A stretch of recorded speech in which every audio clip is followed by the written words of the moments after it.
finance function.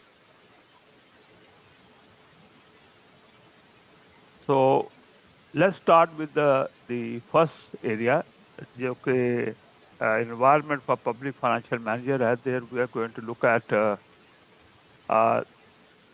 the analysis of the factor when developing financial strategy in public sector organization. Second area we will be looking at aligning the financial strategy with the organizational objective. क्योंकि जो objective organization से उनको deliver करने के लिए we need to have a financial strategy which is aligned with that, can enable the delivery of those organizational objectives. Third area, we will be looking at the role of auditors, inspectors, and regulators in public sector organizations. And third, we will be looking at interpreting the impact of austerity measures जो कि public sector services के अंदर लिए गए हैं. And lastly, in this area, we will be looking at the importance of financial resilience in public sector bodies and organizations. This would be we will be looking at. अच्छा, जो सबसे पहले है हमारा ये फाइनेंशियल जो है इसकी मिनट मिला है financial strategy in public services we are going to look at the first of all. तो ये financial strategy in public sector में financial strategy development in public service has to be considered within the finite. Budget unlimited नहीं होता, budget बहुत restricted होता है. उस restrictive budget के परव्यू में we need to have the financial strategy development. Financial manager जो हैं, जो नॉर्मली आगे जाके हमें CFO भी कहेंगे उनको, they must be aware of the risk related to obtaining and collecting income. Income मिलने में डिले हो सकती है और उनमें इनकम मिस भी हो सकती है, और इसी तरह unexpected unpredictable expenditure can come up. So they need to balance between the risk they are prepared to accept और जिनको वो accept नहीं करना चाहते उनको they need to control those risks. It is important to appreciate the positive and negative aspect of risk. दोनों aspect positive और negatives होते हैं. Positive mean कि they also provide you the opportunity for improvement and things. और ये भी है कि much danger is in not taking action instead of danger in taking action, right? क्योंकि जब आप एक्शन लेते हैं दे आर रिस्क, लेकिन अगर आप एड्रेस ना करें इश्यूज को फिर रिस्क और डेंजर फर्दर इंक्रीज हो सकते हैं, उससे भी ज्यादा सिचुएशन हो सकती है.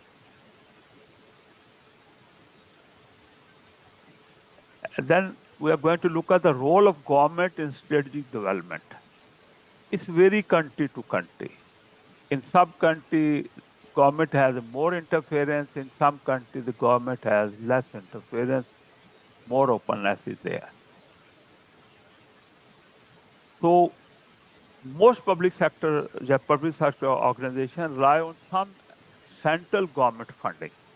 जैसे हमने पहले बात की थी, शेयर ऑफ टैक्सेशन था, हमने बात की थी ग्रांट्स जो हैं वो मिलती हैं गवर्नमेंट की तरफ से और इदारों की तरफ से, लेकिन गवर्नमेंट की तरफ से भी आती हैं. Government also shape the legislative framework जिसके within public service organisation को ऑपरेट करना होता है. तो ये इम्पैक्ट है गवर्नमेंट का ऑन पब्लिक सर्विस ऑर्गेनाइजेशन के ऊपर.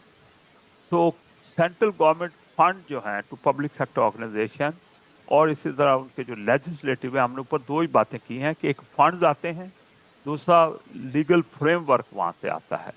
तो constant on public service activities are included in some legislation that risk not only the way certain service to be provided a certain organization to operate, but also उनका जो business conduct करना है उसके अंदर भी which can be taken up, which cannot be taken up, या which must be taken up, which must not be taken up. So ये भी गवर्नमेंट लेजिस्लेशन से डिटरमिन होता है. Of course, central government function rely on treasury funding. Treasury funding वो है जो taxation से आती है. ट्रेजरी फंडिंग जो है ये ग्रांट की अब बात नहीं कर रही, हम टैक्सेशन से जो शेयर आता है उसकी बात हो रही है। Rely on tariff funding and are responsible for delivering the services and planning their own finance too. तो उन्होंने अपने फाइनेंस भी अरेंज करने होते हैं अपार्ट फ्रॉम जो ट्रेजरी से आते हैं, और सर्विसेज को उन्होंने जो है वैल्यू फॉर मनी को सामने रख के डिलीवर करना है। लेजिस्लेशन में dictate what must and can not be done, जैसे मैंने पहले भी बात की है। तो legislative framework has an impact on the development of financial strategy as some restriction may apply and new regime of services are to be delivered। ठीक है, certain services may be restricted, certain नहीं जो है, certain areas add हो सकते हैं, certain services kind add की जा सकती हैं। तो this is basically on this slide we are saying कि ये जो फाइनेंशियल स्ट्रेटजी है इस पे दो इम्पैक्ट की हम बात कर रहे हैं गवर्नमेंट की इंटरवेंशन की। एक गवर्नमेंट की फंडिंग और दूसरा गवर्नमेंट की लेजिस्लेशन जो है। They determine the boundary, the way the services are delivered, what services are to be delivered, what not to be delivered। ये दो चीजें इस स्लाइड से, दो चीजें आपने, एक फंडिंग और दूसरा legislative framework.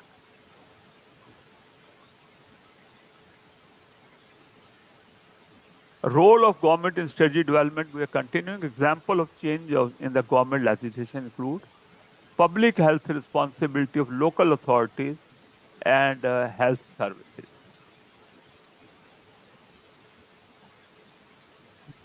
Devolution to Scotland Wales, हमने देखा स्कॉटलैंड को भी डिवॉल्व किया गया है, वेल्स में भी दिए गए हैं to to to operate on their own.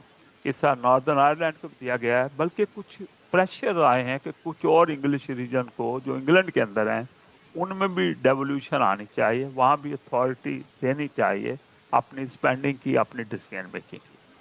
Common priority in UK also filtered down to public services through the political framework. Central government department and local authorities make up a large proportion of public service and that are managed through the decision making by the elected people। अच्छा, ये जो local authorities है हम already बात कर चुके हैं। What is the local authority, क्या है लोकल अथॉरिटी?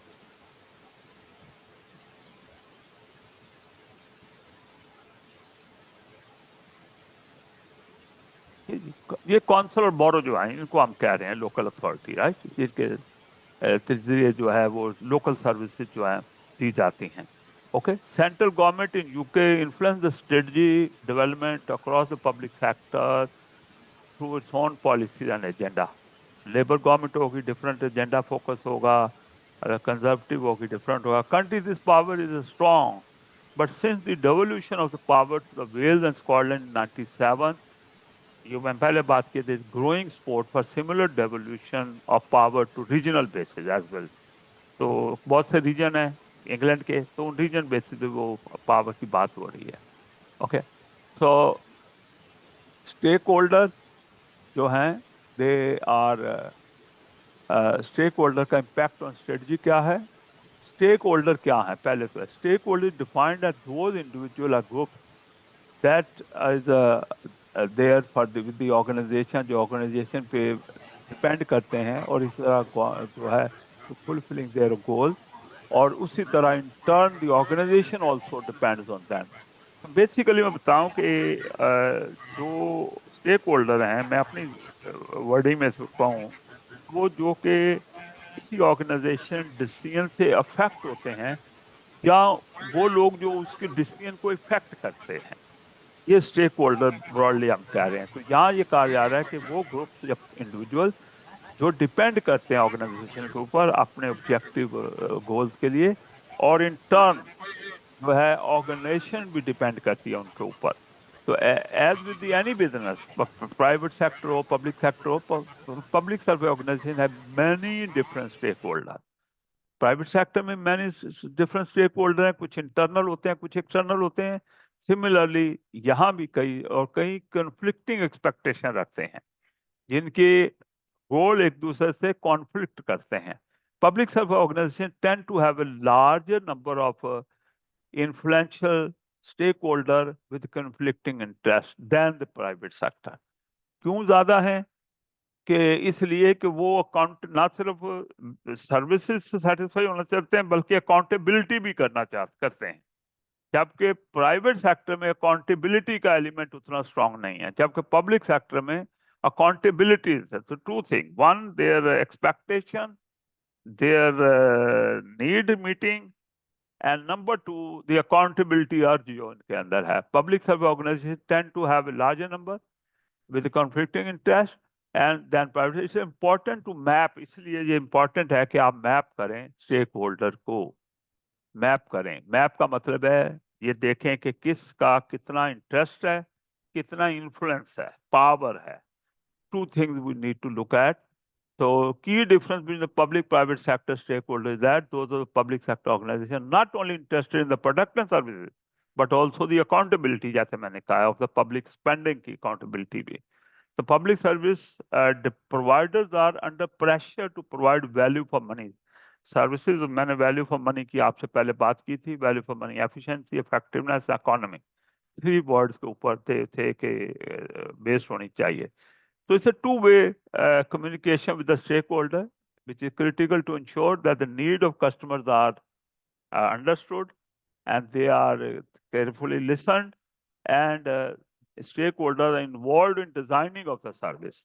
कि ना सिर्फ उनको सर्विस ले रहे हैं बल्कि they want कि they should be involved in the design of the service।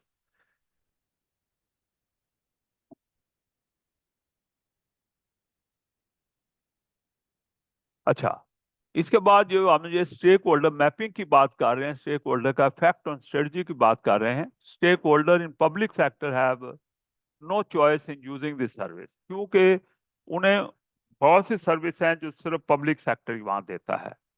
और जैसे हेल्थ और वेलफेयर की बहुत सी सर्विस हैं, बस इमरजेंसी में हॉस्पिटल की केयर को यूज करना है। इस तरह लीगल डिसीजन के रिजल्ट में उन्हें गवर्नमेंट सर्विस को यूज करना है। जैसे फोस्टर केयर है, ये जो फोस्टर केयर है, जो डिपेंडेंट चाइल्ड होते हैं, जो पेरेंट कस्टडी जिनकी नहीं किसी के पास होती, तो वो ने they have to go to foster care और इस तरह प्रिजन वगैरह। It may be particularly difficult to obtain useful insight into the views of the stakeholder in these positions। ये जो कंपल्सरली जो गवर्नमेंट सर्विसेज ले रहे होते हैं। Although the exact makeup of the stakeholder will depend on the individual organization, vary करेगा organization inclusion। Some example of stakeholder for public funded hospital could be, अगर एक public funded hospital को आप देखें तो एक लिस्ट दी गई है यहाँ पे, जिसमें आप देख सकते हैं सब लोग स्टेक होल्डर्स हैं। जैसे इंटीग्रेटेड केयर बोर्ड्स हैं, राइट। तो ये एक हॉस्पिटल का बोर्ड होता है जो कि सेकंड कॉलम में मेंशन है। एक इंटीग्रेटेड बोर्ड है जो कि may be a larger region का बोर्ड होता है, और एक इंडिविजुअल हॉस्पिटल का बोर्ड है।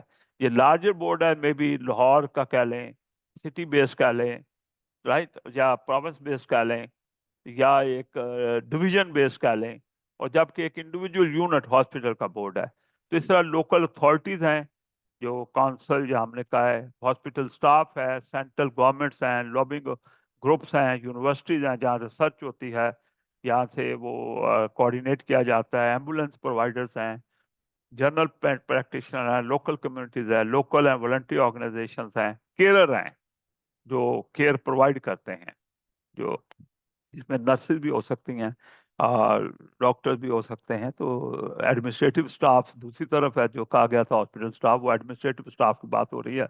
तो इसी तरह सर्विस यूजर जो के पेशेंट हैं, या तो ये सब स्टेक होल्डर हैं। Some stakeholder have more influence than other. For example in hospital, जो एग्जांपल हम यूज कर रहे हैं, द इंटीग्रेटेड केयर बोर्ड जो है may have a more power than the carer. तो एक दूसरे से कुछ की पावर कम जाता है। तो इसलिए हमें ये मैप करना होगा कि कौन से लोग हैं जिनका इंटरेस्ट किस लेवल का है और पावर या इन्फ्लुएंस किस लेवल का है। तो we have to identify two thing कि ये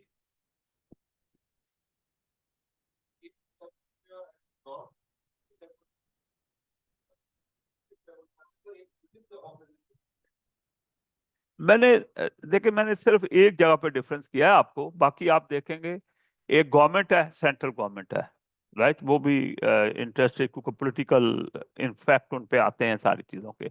मतलब जब लाइनें लंबी लग जाती हैं ऑपरेशन एड्रेस करने के लिए, तो सारा गवर्नमेंट ब्लेम हो रही होती है। एक है कि जो कि नीचे एडमिनिस्ट्रेटिव बड़ा यूनिट बना हुआ उसका बोर्ड है, एक हॉस्पिटल का बोर्ड ऑफ गवर्नर है, बाकी सारी हॉस्पिटल रिलेटेड, एक लॉबिंग ग्रुप है, ये भी लार्जर है, राइट, जो लॉबिंग करते हैं कि ये ऑपरेशन फ्री होना चाहिए, इन चीज़ों की फीस नहीं होनी चाहिए, फीस लो करनी चाहिए, राइट, टाइम पे पेशेंट को ट्रीटमेंट देनी चाहिए, ये लॉबिंग ग्रुप्स हैं, राइट। और इस तरह एम्बुलेंस प्रोवाइडर है, ये एक सर्विस है कि वो इमरजेंसी में कैरी करना है पेशेंट को।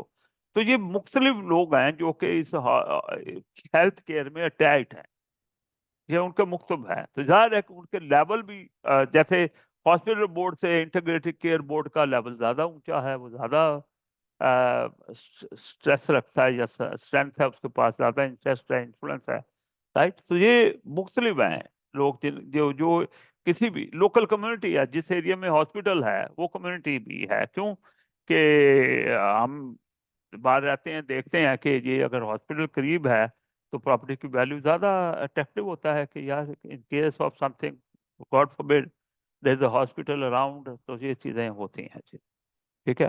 तो बात ये की जा रही है कि ये मुख्तलिफ स्टेक होल्डर्स हैं, right, it's not exhaustive list, but there is a list जिसमें बताया गया कुछ की पावर ज्यादा होती है, एग्जाम्पल दे दी गई, जैसे ये जो आपका केयरर है, सिर्फ ये इंडिविजुअल्स हैं, इनकी निस्बत इंटीग्रेटेड केयर बोर्ड की पावर बहुत ज्यादा है, राइट। तो मुख्तलिफ लोगों की मुख्तलिफ पावर होती है, तो हमें ये आइडेंटिफाई करना है कि किस स्टेक होल्डर की कितनी पावर एक्सपेक्टेशन है, इन्फ्लुएंस है, और कितनी पावर है, दिस इज वेरी इंपॉर्टेंट। जब आपने मैप करना है तो यू नीड टू आइडेंटिफाई कि किस स्टेक होल्डर की एक्सपेक्टेशन क्या है उस पब्लिक सेक्टर ऑर्गेनाइजेशन से, उसकी पावर कितनी है उस पब्लिक सेक्टर ऑर्गेनाइजेशन के डिसीजन मेकिंग के ऊपर, या उसको प्रेस करने के लिए कि वो डिफरेंट रूट जो रूट है या डिफरेंट कोर्स ऑफ एक्शन को अडॉप्ट करे। इट इज बेस्ट यूज ये जो आपका when concentrating on a specific strategic issue.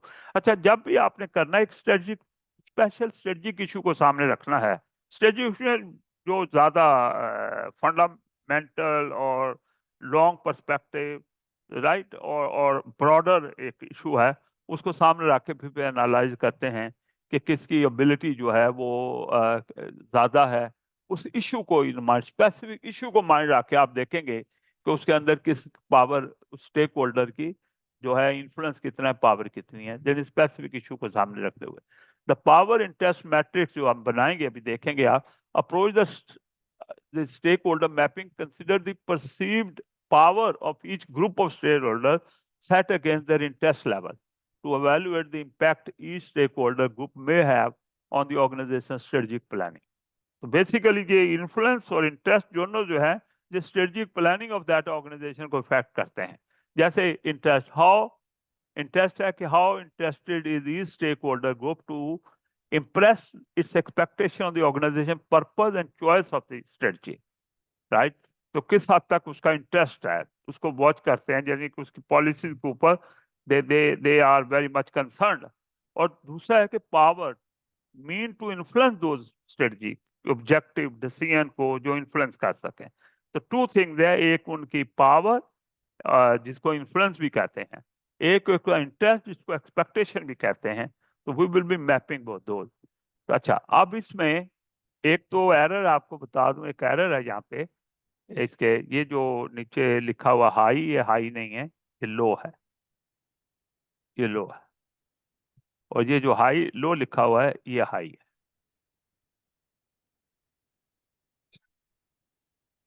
ठीक है। अब जो लोग इधर आते हैं, ये देखें, ये इसमें आते हैं, बताएं कि इनका इन्फ्लुएंस लो है या हाई है। अच्छा, ये जो मैंने सर्कल किया है, इसमें जो लोग आ रहे हैं, इनका जो हमने ये जो एक साइड पे जो बेस लाइन है, बॉटम लाइन है, उस पे हमने इंटरेस्ट को मैप किया है, और पावर या इन्फ्लुएंस को हमने वाई एक्सिस पे किया है। एक्स एक्सिस पे हमने इंटरेस्ट को किया है, और वाई एक्सिस के ऊपर हमने पावर को किया है। तो मुझे ये बताएं, जिसको मैंने सर्कल किया है जिसमें 1 लिखा है, इसमें पावर क्या है, लो है हाई है, और इंटरेस्ट जो है वो भी दोनों लो हैं। जब दोनों लो हैं, दूसरी तरफ मेंशन है कि ये लोग जो हैं ये आपने इनको बस ठीक है, यानी you are not much concern about them, you are have the concern but not much concern, okay, little bit concern है हमारी, मिनिमल जो हम कह रहे हैं कि इसको हमने देखना है। अच्छा, अब आप इधर चले जाएं, ये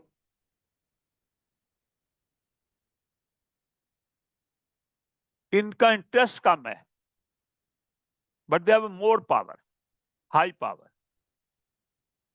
इनको हम कहते हैं कि जिनको आपने सेटिस्फाइड रखना है, जो आप डिलीवरी कर रहे हैं उस पर सेटिस्फाइड रखना है, क्योंकि इनका पावर ज्यादा है लेकिन इनकी उस उन उन आइटम पे जो, यानी अगर ये चाहें तो बहुत कुछ कर सकते हैं लेकिन उन एरियाज पे इनकी ज्यादा इंटरेस्ट नहीं, राइट? तो they should be just satisfied, क्यों? They will be alert when there will lot of hue and cry. अच्छा, ये जो लोग हैं ये इंटरेस्ट उसमें अपना उसमें इन्फ्लुएंस में तो लो हैं लेकिन बट इंटरेस्ट क्वाइट हाई है, तो वी कीप देम इन्फॉर्म्ड, जो कुछ हो रहा है, चेंजेस क्यों हो रही हैं, ऐसे क्यों किया जा रहा है, and these are which both have high and these are the key players and they cannot be ignored, they cannot be ignored।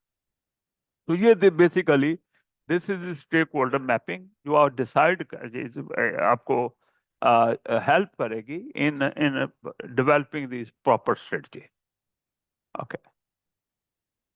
अब ये बेसिकली वही बात हम यहाँ कर रहे हैं कि 4 बॉक्सेस में से हर बॉक्स को देखा जाए तो मिनिमल इफेक्ट हमने कहा जिसमें दोनों लो थे, कीप इन्फॉर्म्ड रखा, और कीप सेटिस्फाइड, और की प्लेयर।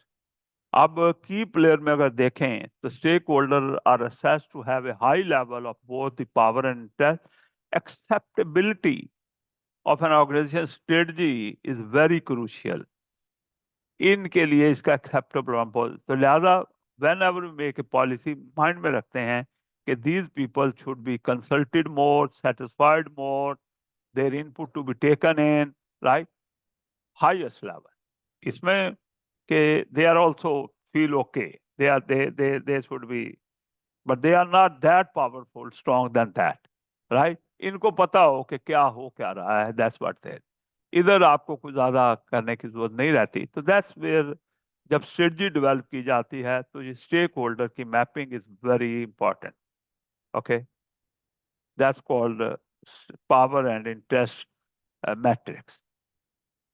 अच्छा, ये यूजेस क्या है, स्टेक होल्डर मैपिंग में क्यों करते हैं, इसके फायदे क्या हो? तो this is a list of something जो हम कह रहे हैं कि you will be identifying the key blocker and facilitator to any strategy. For example, the stakeholder group may be for और against a strategy, might their influence and view impact the potential strategy being accepted। तो इसलिए वो identify कि कौन कितनी importance रखता है। We also can decide by looking at that whether it's possible or desirable to reposition certain stakeholder, reposition them, किसी और बॉक्स में है, हम किसी और बॉक्स में उनको ले जाना चाहते हैं। For example, put some sportive stakeholder in the keep satisfy, move to the key player, उनके साथ आप ज्यादा इन्वॉल्व करें उनको तो वो की प्लेयर भी का रोल भी प्ले कर सकते हैं in order to champion the organisation strategy. This often important in public sector where the adoption of strategy is difficult और कंट्रोवर्शियल। तो उस केस में आपको जरूरत पड़ती है कि आप जो की प्लेयर को बढ़ाएं, तो उसमें से की सेटिस्फाइड से आप लोगों को जो negotiation, engagement, consultation, convincing them, letting them know more आप करा सकते हैं। तीसरा, आप असेस करते हैं whether or not organization need to try to assist particular stakeholder in maintaining their existing level of interest and power। ये भी होता है कि वो हो सकता है आपने उस बॉक्स से निकल जाए तो आप चाहते हैं कि वो उसी बॉक्स में, मतलब कोई की प्लेयर ना निकल जाए वहां से, आप की प्लेयर को वहां रिटेन कराना चाहिए। For example, public support of its strategy powerful stakeholder can be valuable, जैसे कोई influential फिगर जो हो, प्रोमिनेंट पब्लिक फिगर हो, अगर वो उस ब्लॉक में आपके साथ आ जाए तो you can really have the strategy sail through, right? Of course, in determining the financial strategy, the organization should consider each stakeholder expectation need to be allowed in terms of financial impact and which need to incorporate it to make it a success. तो लिहाजा हम यहाँ पे जो 2-3 slide में बात की है, मैं सिंपल टर्म में उसको ये बता दूं, हमने ये कहा है कि स्ट्रेटजी बनानी जरूरी है, स्ट्रेटजी अलाइंड होनी चाहिए, जो उस ऑर्गेनाइजेशन को ऑब्जेक्टिव है कि वो डिलीवर हो जाए, ये की मैसेज है, राइट? सर्टन मैसेज आपके जहन में आ जाए, आप लॉट ऑफ स्टोरी लिख सकते हैं। आपने इसमें सिर्फ वो मैसेज लेने हैं, aligning the strategy with the objective, this is the first thing. उससे पहले मैं गवर्नमेंट की बातें की थी, फंडिंग होनी चाहिए, लेजिस्लेटिव फ्रेमवर्क डिटरमिन करता है, वो हमारे जहन में होना चाहिए, राइट? फिर हम जब आए स्ट्रेटजी अलाइनमेंट के बाद तो हम आ गए स्टेक होल्डर के मैपिंग के ऊपर, जिसमें इंटरेस्ट एंड पावर 2 फैक्टर से, उसमें हमने 4 क्लब तरह की कैटेगरी के ग्रुप बनाए और हमने कहा ये ग्रुपिंग क्यों इंपॉर्टेंट है।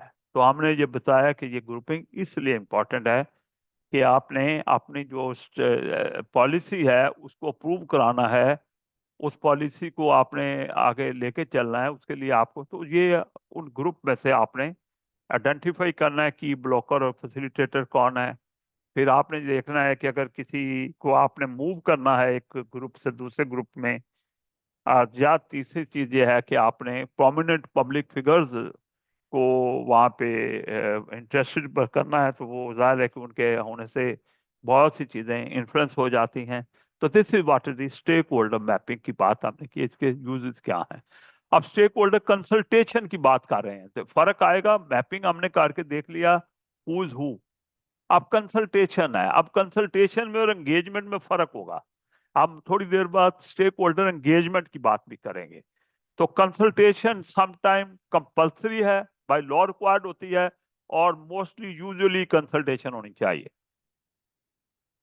इससे क्या होता है, it help inform the decision and protect the public sector organisation from challenges. Court case हो जाए, कोई ऐसी चीजें हो जाए, गवर्नमेंट में कंप्लेंट चली जाए, उससे जो सेव करते हैं।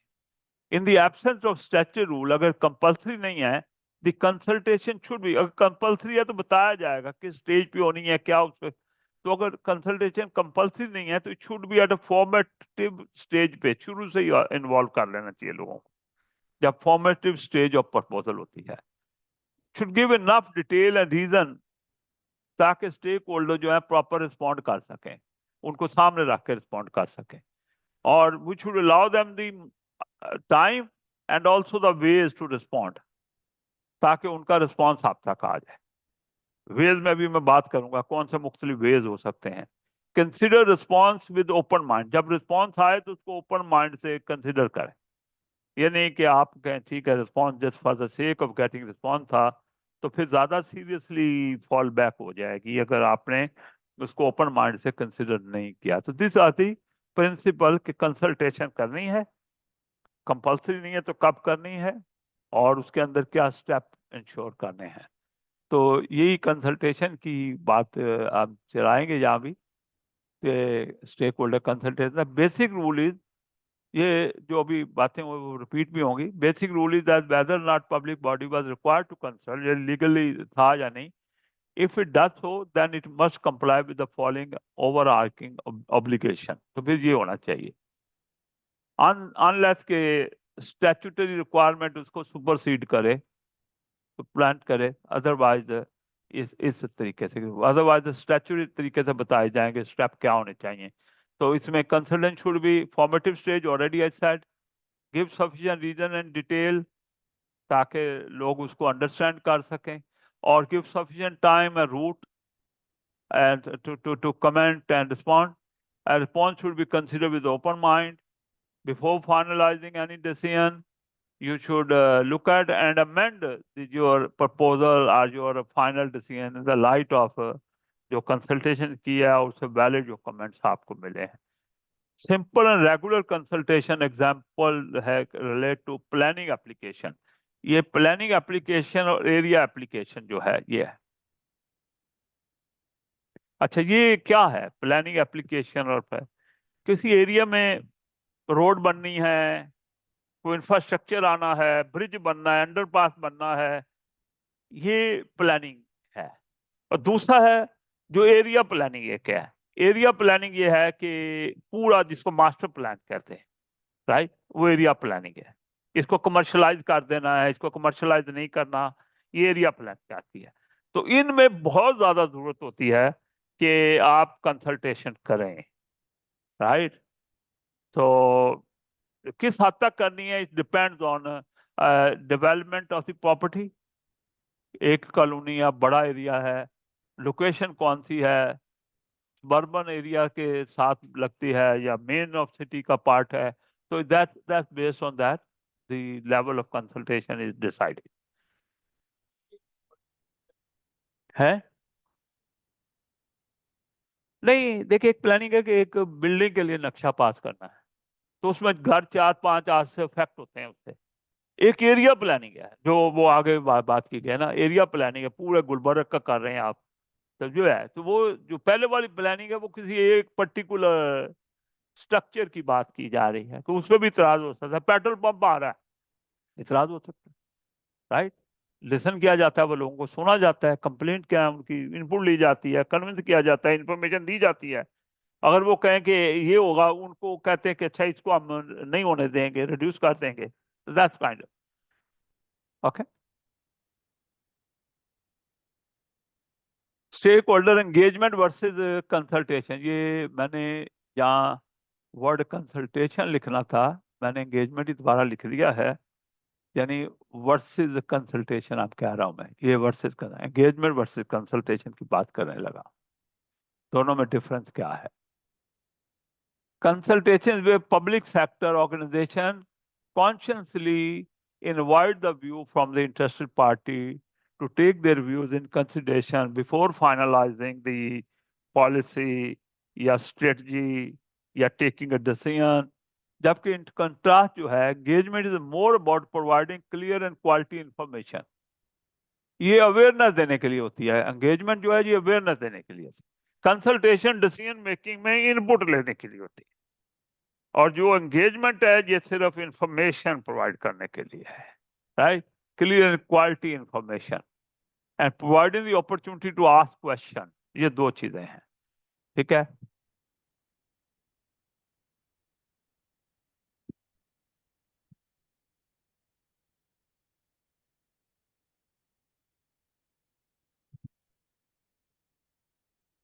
एक ही चल रहा हो तो, ये चल रहा है तो काफी होगा मेरा ख्याल है।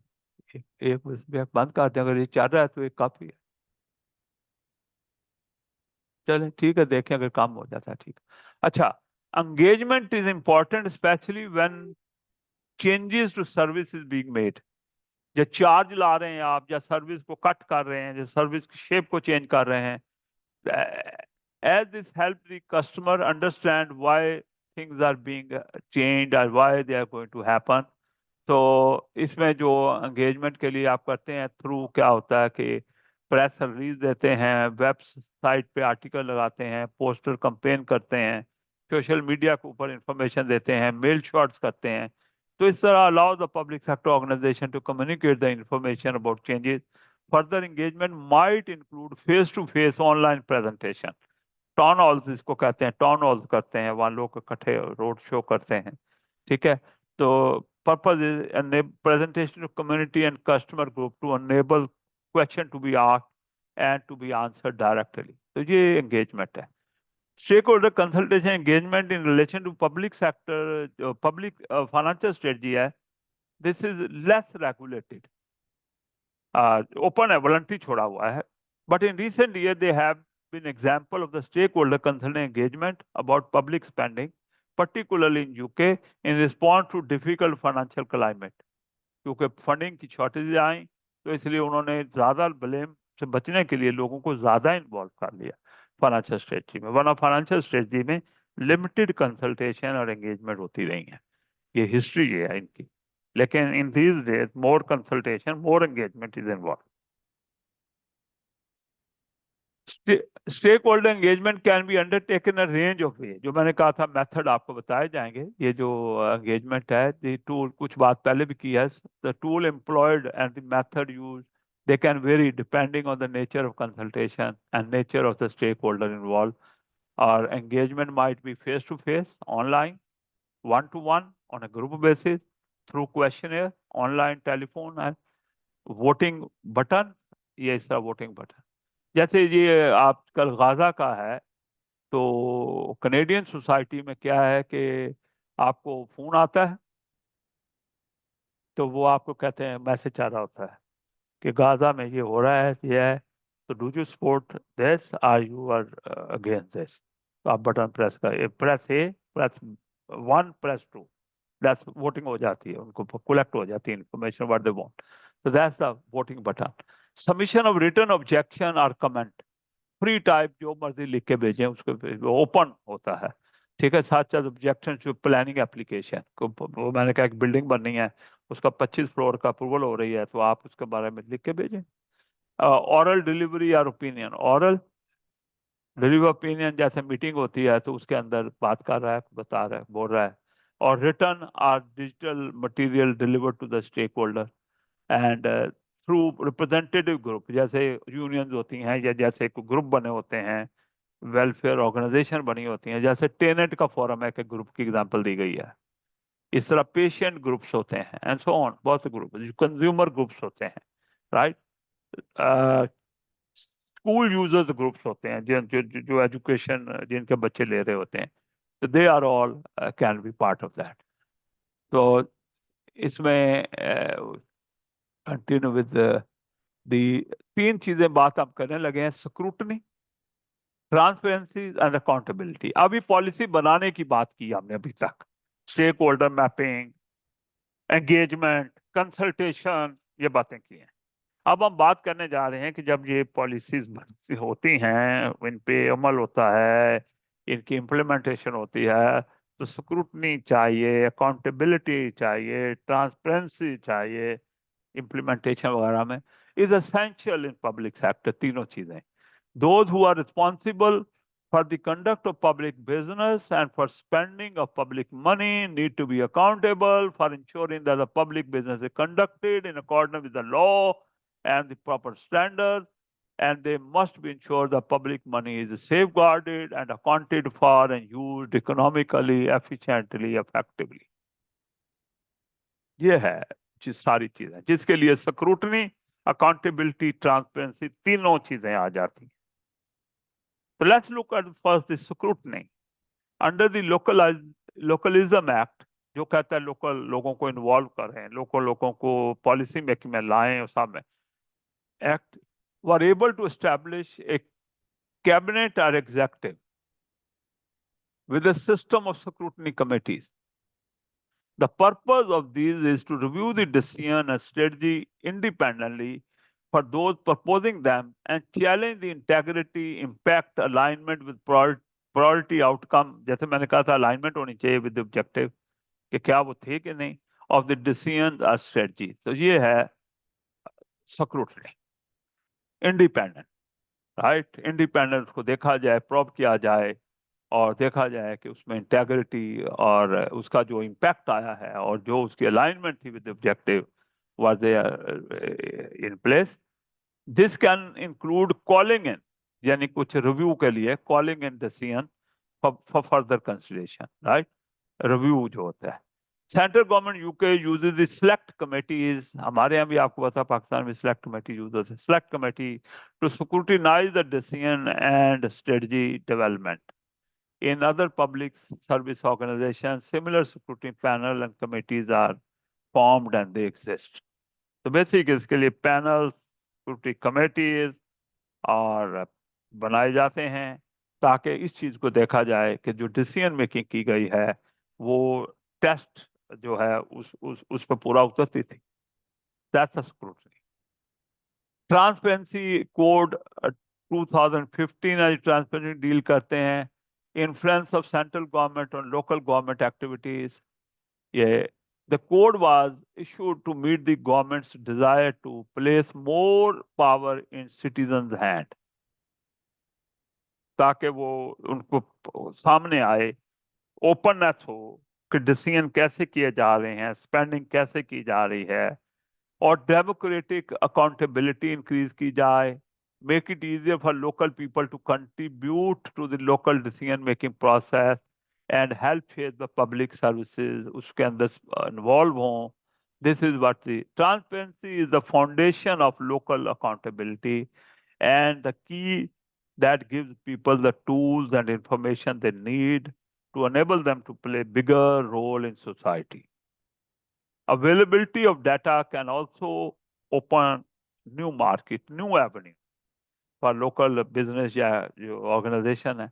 The voluntary and community sector and social enterprises, ये सब के लिए, businesses के लिए भी जो corporate business हैं, voluntary organization और community sectors के लिए, और social enterprises जो run हो रही हैं, services manage कर रही हैं, उन सब के लिए ये tools and information जो है ना, इसमें जो ट्रांसपेरेंसी के रिलेटेड हम बात कर रहे हैं, तो they help in that.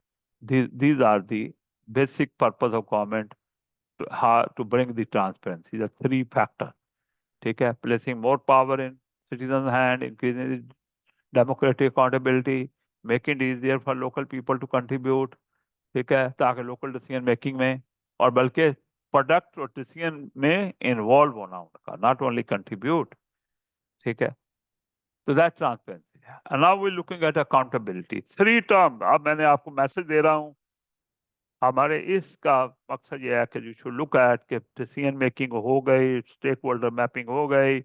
Now we need to look at three things: scrutiny, the transparencies, and accountability. Okay. One of the main way that the local authorities are accountable, वो तो election है. Election और election 4 साल के बाद तकरीबन होते हैं. जो काउंसलर थे जिन्होंने सब काम किया है, वो अकाउंटेबिलिटी एक तो आनी है, लेकिन that's not the only one. Further form of accountability through each organisation statement of account issue किए जाते हैं, right, which provide clear information about council finance to the elector, जो उन्हें इलेक्ट करते हैं, और the local taxpayer, member of the council, other interested party को information about the local authority की फाइनेंस की इंफॉर्मेशन प्रोवाइड करते हैं. Statement summarises the cost of services provided, how the services were funded, paid for, कि लोगों से क्या charge किया, ग्रांट से कितना मीट हुआ, गवर्नमेंट के टैक्स से कितना मीट किया गया. This demonstrate good stewardship of public money for the year. ये कोई क्वेश्चन है, कोई बात है?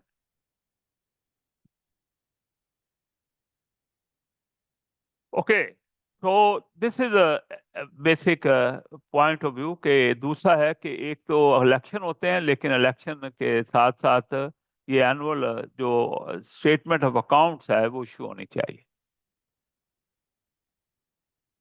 In UK, ministers are ultimately accountable for what happened through the government, including public body. उनकी डिपार्टमेंट्स की जितनी पब्लिक बॉडीज हैं, उनके अंडर जो आते हैं, उनकी सारी अल्टीमेट अकाउंटेबिलिटी मिनिस्टर है. Minister have the duty to the parliament to account and be held account for the policy, decision, and action all taken place in their agencies and departments. Each public body chair is responsible to his minister, his or her minister, and for ensuring that the action of the body support the minister's aim. Ministry का जो aim है, ministry या minister का जो उनकी statement है, या उनके जो manifesto है, या उनका जो mission है, उसे meet कर रहे हैं.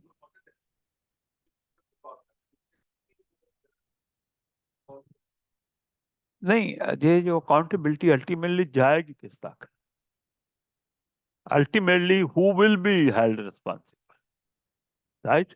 ये अकाउंटेबिलिटी का इम्पैक्ट आएगा किस, ये बता दें. देखो ना, हेड ऑफ डिपार्टमेंट्स हैं, लेकिन हेड ऑफ डिपार्टमेंट की भी एरर की जो गले पड़ेगी वो तो मिनिस्टर लेवल के होगी. एजुकेशन का मिनिस्टर है तो उसके है, अगर वो लॉ एंड ऑर्डर का लॉ का लीगल मिनिस्टर है तो उधर है, फाइनेंस का है तो फाइनेंस है, राइट? तो ये बात की जा रही है कि they ultimately ministers are responsible.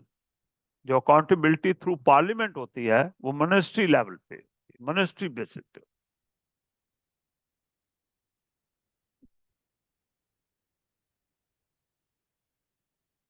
अच्छा, अलाइनमेंट स्ट्रेटजी विद ऑब्जेक्टिव, ये हमने बात की थी आपका शुरू में, कि जो पहले ब्रीफ बात हुई थी कि स्ट्रेटजी और ऑब्जेक्टिव में अलाइनमेंट होनी चाहिए। Public service organisation vary from sector to sector, जैसे हेल्थ हो गया, एजुकेशन हो गया, but they have a common theme in that they seek to deliver the services to the public. Okay, that's a common theme. Okay, और most often provide service free of charge. Yeah, कुछ पे हमने बताया था charging भी करनी। Largely funded by central government grant and taxes. ये भी हमने पढ़ा है पहले। Public sector objectives are mostly about making life better, लोगों की लाइफ बेटर करने के लिए और make more comfortable for public. Bureau are some example of the corporate plan. ये कॉर्पोरेट प्लान पब्लिक सेक्टर के भी होते हैं, पब्लिक सेक्टर ऑर्गेनाइजेशन का भी कॉर्पोरेट प्लान होता है। ये सिंपल नहीं कि वो एज ए होल जिसको कहते हैं उसको corporate plan, it doesn't mean commercial side. Corporate plan from public service organisation following on from these identified priorities, the more detailed objective of the organization are set. Priority को देख के detailed objective set किए जाते हैं। Resulting objective for the finance professional. अच्छा, अब हम finance की तरफ जाएंगे, सीएफओ वगैरह के रोल आएंगे। The resulting objective of finance professional public sector are to ensure these service objective can be delivered with the funds available. आपको पता फंड्स लिमिटेड हैं, अवेलेबल फंड्स के साथ से जो ऑब्जेक्टिव है service objective deliver. Objective might be set at least suggested or influenced by central government policies, funding, हमने कहा सेंट्रल गवर्नमेंट की फंडिंग, सेंट्रल गवर्नमेंट के लेजिस्लेशन जिसको यहाँ पॉलिसी कहा जा रहा है, उससे भी इफेक्ट होती हैं जो आप पॉलिसी स्ट्रेटजी सेट करते हैं। लेकिन दूसरी तरफ स्ट्रेटजी जो है, जो ऑब्जेक्टिव ऑर्गेनाइजेशन है, उससे भी अलाइंड होनी चाहिए और फंडिंग की अवेलेबिलिटी से भी अलाइंड होनी चाहिए।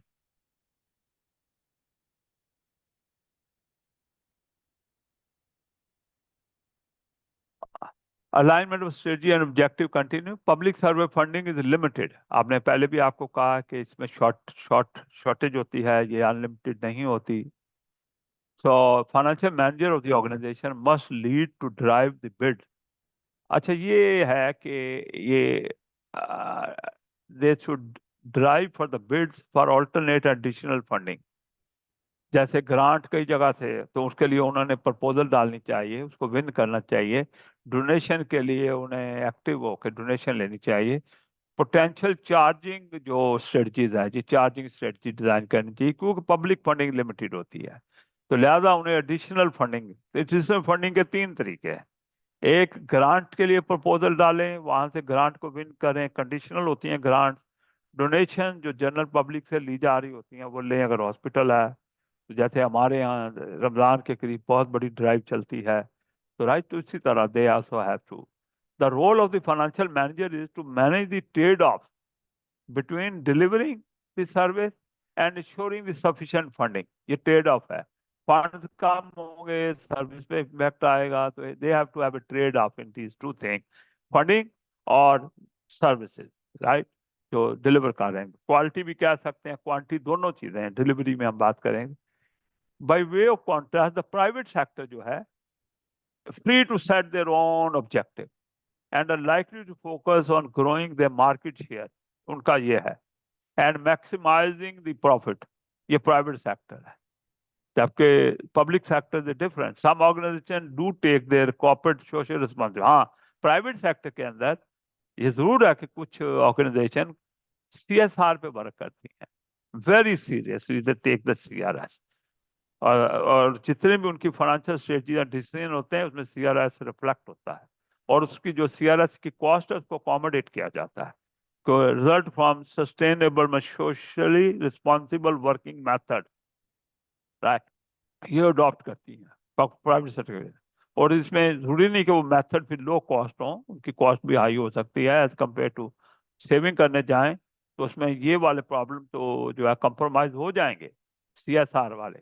लेकिन अगर सीआरएस के ऑब्जेक्टिव को उन्होंने पैरामाउंट रखना है, तो फिर जो मेथड अडॉप्ट करेंगे, सस्टेनेबल सोशली रिस्पॉन्सिबल जो वर्किंग मेथड हैं, प्रैक्टिसेस हैं, they may not be cost effective, और may be they have a more cost, इसलिए उनको अकोमोडेट कॉस्ट करनी पड़ती है। All activities of an organisation will cost money to deliver. जो भी एक्टिविटी होगी that need money. Okay, the finance profession must be involve at all stages of developing organisation plan. अच्छा, जब भी ऑर्गेनाइजेशन प्लान बनाए, द इन्वॉल्वमेंट ऑफ, इसीलिए आप देखेंगे जितने बोर्ड्स हैं उन पे फाइनेंस डायरेक्टर, सीएफओ, फाइनेंस का आदमी मस्ट इंक्लूड किया जाए। अभी आप देखेंगे रिकमेंडेशन आएगी उसके लिए। Okay, balancing the affordability. अच्छा, इट इंश्योर दैट, जो उनकी involvement will ensure the balancing the affordability of all competing activities line with the organisation objective. तो बहुत सी कंपीटिंग एक्टिविटीज हैं, ये कर लें या वो कर लें, यानी प्रायोरिटीज होती हैं, तो उनको वो ऑर्गेनाइजेशन के ओवरऑल ऑब्जेक्टिव को सामने रखते हुए बैलेंस करते हैं। अफोर्डेबल इन शॉर्ट टर्म होना चाहिए जो भी प्लान बने, जो भी सस्टेनेबल इन फ्यूचर ईयर्स होना चाहिए if it's ongoing activity, has strategic fit. Strategic fit जो है कि जिस मकसद के लिए ऑर्गेनाइजेशन बनी है, या यहाँ बात कीजिए strategic fit to the central government objective, क्योंकि आप ऐसी चीज नहीं कर सकते। सेंट्रल गवर्नमेंट जो है, यूके के अंदर खासकर बात हो रही है, तो प्रोविंसेस नहीं है ना वहां पे, तो गवर्नमेंट जो है वो सेंट्रल गवर्नमेंट के ऑब्जेक्टिव जो हैं, टारगेट्स जो हैं, they are consider, and the political environment जिसमें आप ऑपरेट कर रहे हैं, इसके इसके स्ट्रेटेजिक फिट होनी चाहिए।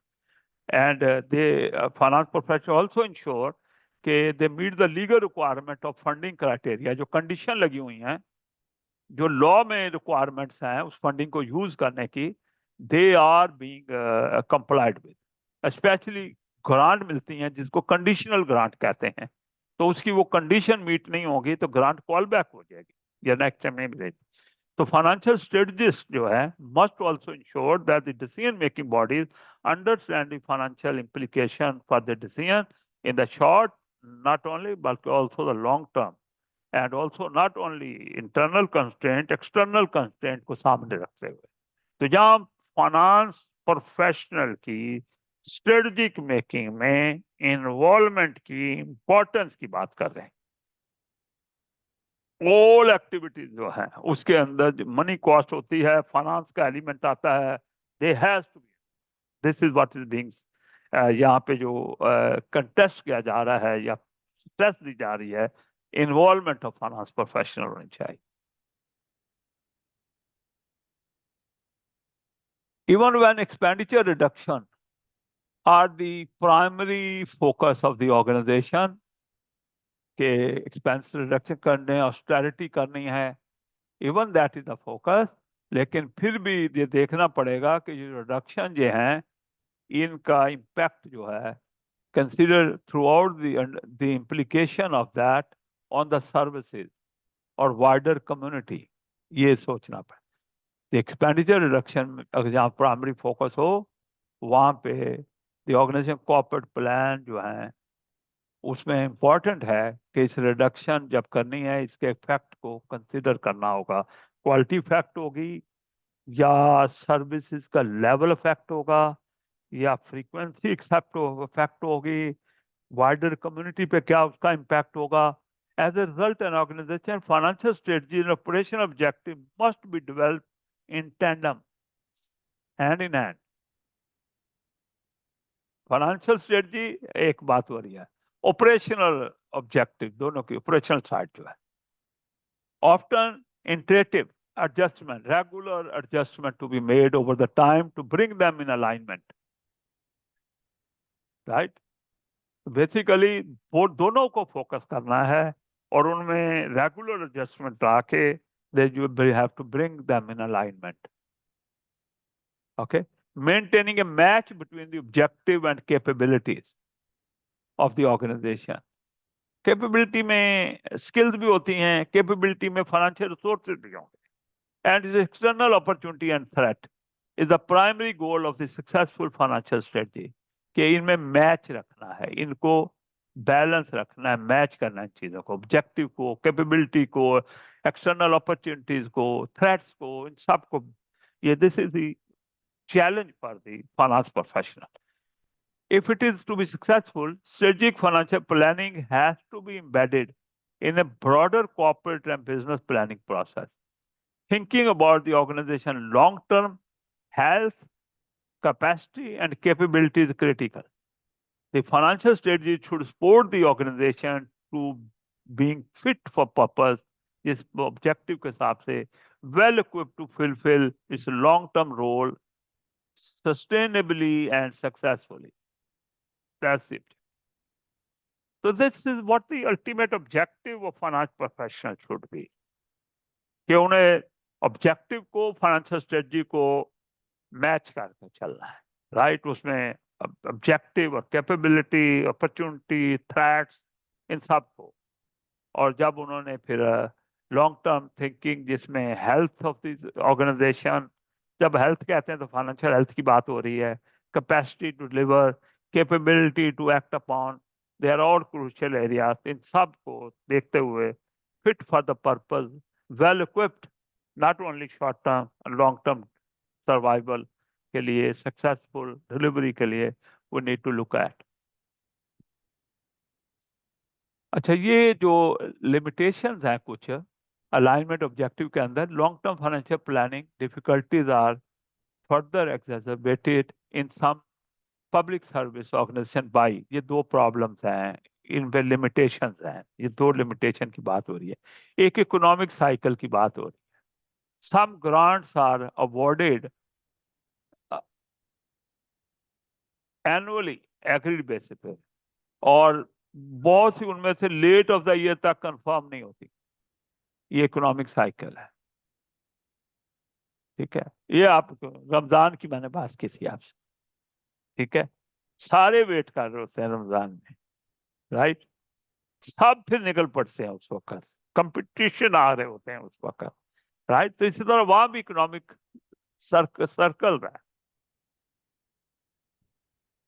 कुछ एनुअली एग्रीड होती हैं, और वो एग्री होने का टाइम ऐसा होता है कि बहुत बजट का ईयर जो है लेट चले गए होते हैं, तो अभी भी वो वेट हो रहा। दूसरा political cycle, where political central government influence funding decision, they can be fundamental short term is, as the newly elected government want to deliver, जो हमारे यहाँ 100 days का नहीं आता मैनिफेस्टो की डिलीवरी, वो शॉर्ट टर्म काम किए जा रहे होते हैं उस वक्त, ताकि ज्यादा से ज्यादा इनिशिएटिव परफॉर्मेंस आ जाए सामने।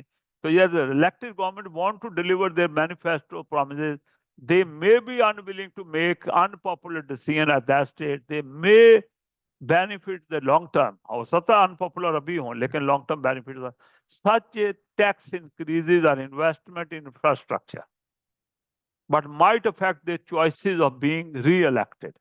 अभी तो उनके जो डिसीजन है बहुत ठीक हो, बहुत गेन हो। हमारे यहाँ मैं अक्सर कहता हूँ प्रॉब्लम ये है कि जो गवर्नमेंट आती है, आने के साथ ही वो अगले इलेक्शन का सोचती है।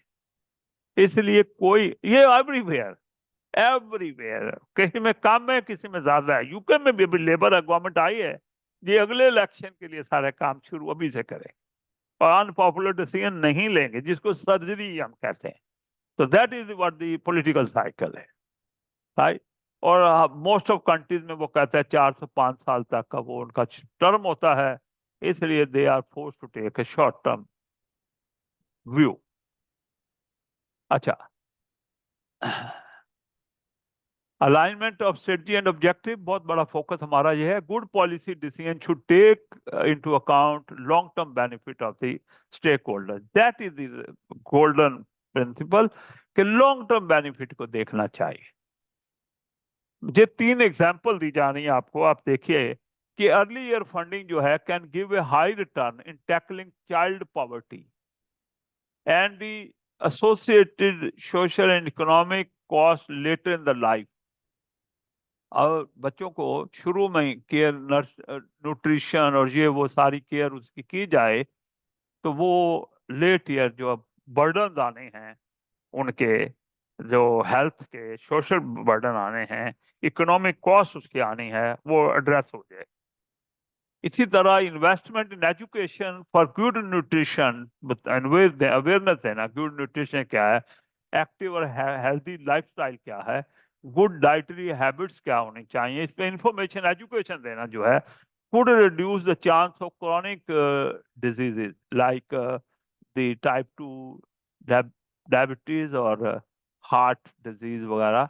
इस पे ये कॉस्ट आपकी अर्ली ईयर की जो आज कॉस्ट आ रही है, long term benefit. Investment in anti smoking, drug and alcohol abuse, इसकी प्रिवेंशन के लिए जब किया जाता है, इन्वेस्ट किया जाता है, राइट, उसके far reaching cross cutting benefits होते हैं which reduce the pressure on health care and emergency later on. Use of ambulance, police, जब इमरजेंसी सर्विसेज में पुलिस भी आती है कि वायलेंस क्रिएट उस आदमी ने कर दिया, पुलिस भी इन्वॉल्व होती है, उसको रश करना लोगों को, उस एम्बुलेंस भी इन्वॉल्व होती है। So this is kind of thing कि गुड पॉलिसी में लॉन्ग टर्म सोचना चाहिए। और ये बताया कि देखें ये इन्वेस्टमेंट की जा रही है, ये सारे लॉन्ग टर्म बेनिफिट्स के लिए है, राइट, लेकिन इसका इमीडिएट रिजल्ट कोई नजर नहीं आएगा। तो ऐसे डिसीजन जो है वो स्लोगन में नहीं जा सकते। अच्छा जी, अब हम कुछ ऑफिसर्स की बात करेंगे। भाईजान, ये ऑफिसर्स हैं, इंस्पेक्टर, ऑडिटर, इंस्पेक्टर और रेगुलेटर। आपका मेजर रोल ऑडिटर्स का है। ले लेते हैं, ले लेते हैं, ले लेते हैं। भाई 5 मिनट की ब्रेक हम ले रहे हैं।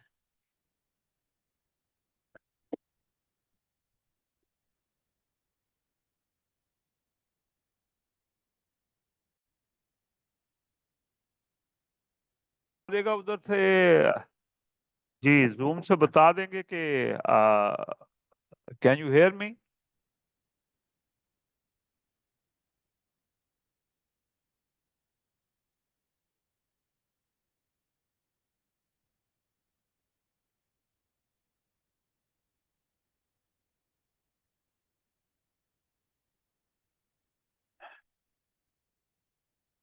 We have 22 participant.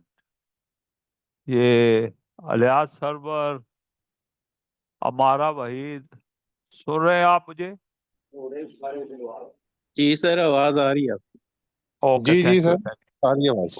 Thank you very much, thank you.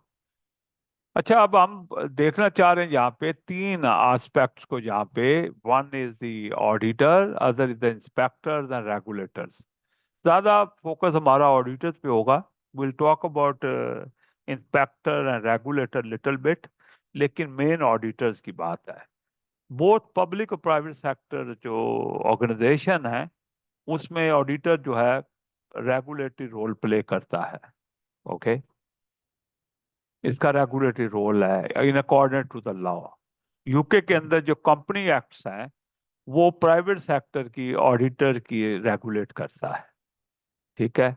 और जो चैरिटीज हैं और वो कंपनीज के तौर पे अगर फॉर्म हुई हैं, तो उनको भी कंपनी एक्ट 2006 ही गवर्न करता है। और guidance is provided by UK governance code as well. हमारे यहाँ पाकिस्तान में गवर्नेंस कोड है, कॉर्पोरेट गवर्नेंस कोड कहते हैं, उस तरह वहाँ भी कुछ गाइडेंस यूके के गवर्नेंस कोड में दी गई हैं। इस तरह local audit and accountability act 2014 जो है, ये डील करता है जो पब्लिक सेक्टर की ऑडिट की रिक्वायरमेंट्स है उसको करता है। तो एक्सटर्नल ऑडिटर की बात हो रही है यहाँ पे। दो ऑडिटर रोल होते हैं, एक इंटरनल एंड एक एक्सटर्नल रोल होता है। तो external auditor has influence on the development of financial strategy, क्योंकि वरना वो क्वालिफाई करेगा, क्योंकि उसने ना सिर्फ ट्रूथ एंड फेयरनेस की व्यू देना होता है। ये एनुअल अकाउंट्स होते हैं ना, इस पे व्यू जो दिया जाता है, ये कहा जाता है कि ये account true and fair view देते हैं। इसको true and fair view report कहा जाता है, जो नॉर्मल ऑडिट रिपोर्ट होती है। लेकिन लेकिन बट ये जो एक्सटर्नल ऑडिटर होते हैं, इनको असेसमेंट करनी होती है वैल्यू फॉर मनी की भी। जब वैल्यू फॉर मनी की करते हैं, रिपोर्टिंग करते हैं, तो वो जो असेसमेंट है that might influence the organisation ability to obtain the funding. Future funding लेने में मसला आ सकता है, और उनकी financial standing with the banks और लैंडिंग इंस्टीट्यूशन अफेक्ट हो सकती है। पब्लिक सेक्टर की हम बात कर रहे हैं अब। वैल्यू फॉर मनी असेसमेंट की, which might in turn impact the ability to obtain credit for the projects and investment and for investment. To be successful in getting the getting successful in bid for the grant, मैंने कहा था कि money fund short है, इसलिए जो finance professional है public sector के, उन्हें बिड्स तैयार करनी पड़ती हैं, प्रपोजल तैयार करनी पड़ती हैं, ताकि वो ग्रांट की फंडिंग ले सकें। तो बेसिकली हम बात ये कर रहे हैं कि पब्लिक सेक्टर में एक्सटर्नल ऑडिटर एक तो ट्रूथ एंड फेयरनेस पे रिपोर्ट देता है, दूसरी वो असेसमेंट देता है वैल्यू फॉर मनी जो ऑर्गेनाइजेशन कर रही होती है। तो वैल्यू फॉर मनी की जो रिपोर्ट है वो बहुत इंपॉर्टेंट रिपोर्ट है, उस पे जो है relationship with the grant provider and the financial institution depend करती है। तो एक ये नेशनल ऑडिट ऑफिस है, national audit office has provided external auditor with the guidance on assessing the financial resilience of local authority को कैसे assess करना है, and the strength of its arrangement in place कि उस organization कितनी strong है in making the arrangement to ensure good value for money। तो इसके लिए guide provide की गई है। The approach is to focus the matter that will highlight the risk associated with the significant project and program। मकसद value for money audit का जो मकसद असेसमेंट का वो ये है, and it in turn strengthen the governance arrangement and the degree to which the required services the required savings are robust plan, जिसके हैं robust plan। तो दिस इज बेसिकली, इसमें हमने कहा है कि प्राइवेट सेक्टर पब्लिक सेक्टर दोनों के ऑडिट है। प्राइवेट सेक्टर को कंपनी एक्ट डील करता है, इवन वो चैरिटी जो कंपनी में बनी है उसको कंपनी एक्ट डील करता है। पब्लिक सेक्टर के लिए हमने कहा local accountability audit and accountability act 2014 है, उसमें एक्सटर्नल ऑडिटर जो है ट्रूथ एंड फेयरनेस की रिपोर्ट देता है, और दूसरी assessment of value for money देता है। असेसमेंट ऑफ वैल्यू बहुत इंपॉर्टेंट है बैंक लिंकिंग के लिए, ग्रांट स्क्वेयरिंग के लिए, और नेशनल ऑडिट ऑफिस ने उस पर गाइडलाइंस प्रोवाइड की हैं। उसका मकसद ये था कि arrange strong arrangement in place होनी चाहिए to ensure the value for money जो है। There may be further influence where the external auditor has undertaken the value for money audit, जैसे पहले पेज पे क्या है, are report in the public interest and they report in the public interest कि these reports are in the public domain, वो publish की जाती हैं, वेबसाइट पे लगा दी जाती हैं, can have adverse publicity that lead the stakeholder action against the public sector organisation, और उसकी पॉलिसी चेंज के लिए प्रेशर आ सकता है, फंडिंग डिनाई हो सकती हैं। ये एक्सटर्नल ऑडिट की बात कर रहे हैं। अब इंटरनल ऑडिट जो है इन पब्लिक सेक्टर क्या है, okay. Public sector organisation will normally have internal audit function, word use हुआ normally, it's not a every time, it's not a mandatory। public fund organization must demonstrate good or governance arrangement, और ये internal audit या good governance का ही एक component है। Internal audit एक component of good governance, right. जिस organisation में इंटरनल ऑडिट नहीं है वो बेस्ट प्रैक्टिस और गुड गवर्नेंस को फॉलो नहीं कर रहे। Note that some area legislative changes have removed the compulsory requirement for internal audit provision, और लॉज की चेंजेस हुई, उन्होंने कहीं अगर कंपल्सरी था तो उसको रिमूव कर दिया। कुछ जगह कंपल्सरी भी मिलेगा आपको, रिकमेंडेड मिलेगा, कुछ जगह नहीं। जैसे कॉलेजेस के केस में इंटरनल ऑडिट की रिक्वायरमेंट खत्म कर दी गई है, लेकिन स्किल फंडिंग एजेंसीज और एजुकेशन फंडिंग एजेंसी जो हैं ये टेक्निकल एजुकेशन से डील करती हैं, ये एकेडमिक एजुकेशन डील करती हैं। जो स्किल फंडिंग एजेंसी है ये टेक्निकल एजुकेशन की है, और एजुकेशन फंडिंग एजेंसी जो है नॉर्मल हायर एजुकेशन या normal academic education can still impose the condition to have internal audit. जिनको ये फंडिंग करते हैं they can have the internal audit but it's not. अच्छा, जब भी अब आप चीजों को देखते हैं ना तो आपने देखा होगा हम इसको लोकल अथॉरिटी के एंगल से देख रहे होते हैं, हम इसको सर्टन डिपार्टमेंट के एंगल से जैसे एनएचए से हमेशा आ जाएगा आपके सामने, राइट। कभी हम इसको देखेंगे चैरिटी के एंगल, राइट। तो ये सेंट्रल गवर्नमेंट के एंगल से देख रहे होते हैं चीजों को। तो इसमें अपॉइंटमेंट ऑडिटर में जो अब हम आ रहे हैं, पहले तो आप देखेंगे एनएचए की बात करेंगे। The prior to the demise of, पहले ऑडिट कमीशन होता था 31 मार्च 15 तक ऑडिट कमीशन होता था, ठीक है। तो large number of public sector जो ऑर्गेनाइजेशन थी वो ऑडिट कमीशन पर रिलाई करती थी to appoint their external auditor, वहां से अपॉइंटमेंट होती थी। अभी अभी देखें, बहुत बड़ी डिपार्टमेंट आपकी है, आप खुद जाके ऑडिट कर रहे हैं, और वहां आप देखेंगे सिर्फ सेंट्रल गवर्नमेंट का ऑडिट जो है ना, उनके एक्सपेंडिचर का, वो कंट्रोलर एंड ऑडिटर जनरल के पास है। बाकी सारे का सारा उन्होंने उसको कंट्रोल करते हैं। जो ऑडिट कमीशन मुख्तलिफ कंपनियों को अपॉइंट करता है, जाओ ऑडिट करो, खुद जाके नहीं करेगा, राइट। तो है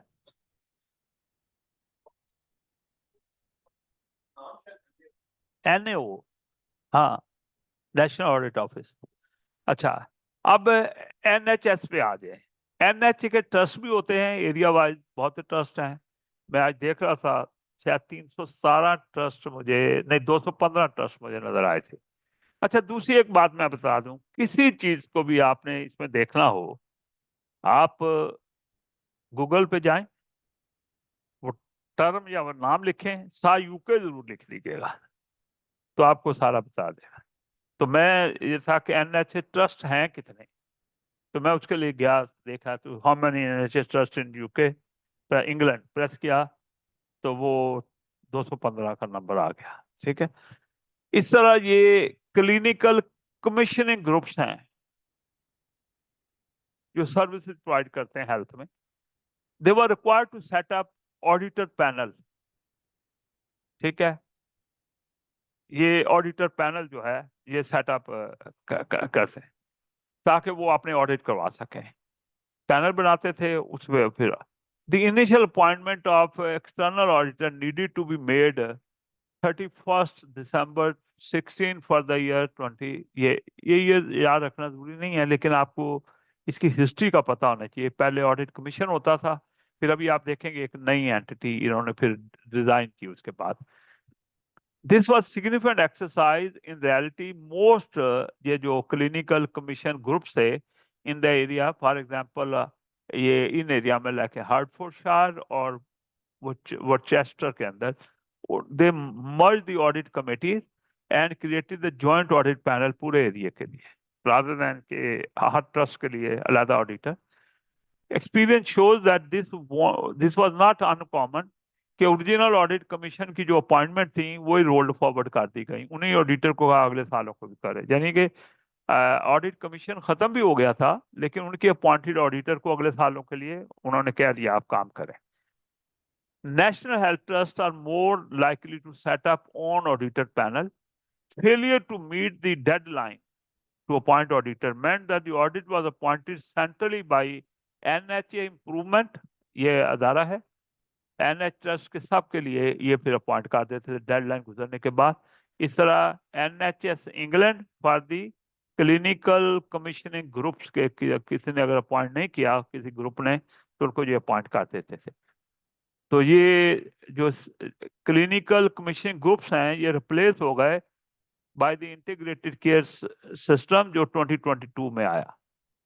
ये बाद में ये नहीं रहे, ये अभी पहले थे, बाद में ये 2022 के बाद ये नहीं है। वहाँ ICS आगे आगे किसी जगह बात करेंगे। तो इस स्लाइड आपको क्या मैसेज दे रही है? ये दे रही कि ऑडिट कमीशन से पहले होते थे, किए जाते थे। इसी तरह नेशनल हेल्थ सर्विसेज में ऑडिट कैसे अपॉइंट होते थे, डेडलाइन के बाद ये ऑर्गेनाइजेशन अपॉइंट कर देते, वरना उन्होंने अपने पैनल बनाए हुए थे, उन पैनल में से मुख्तलिफ ट्रस्ट अपने ऑडिटर अपॉइंट कर लेता था।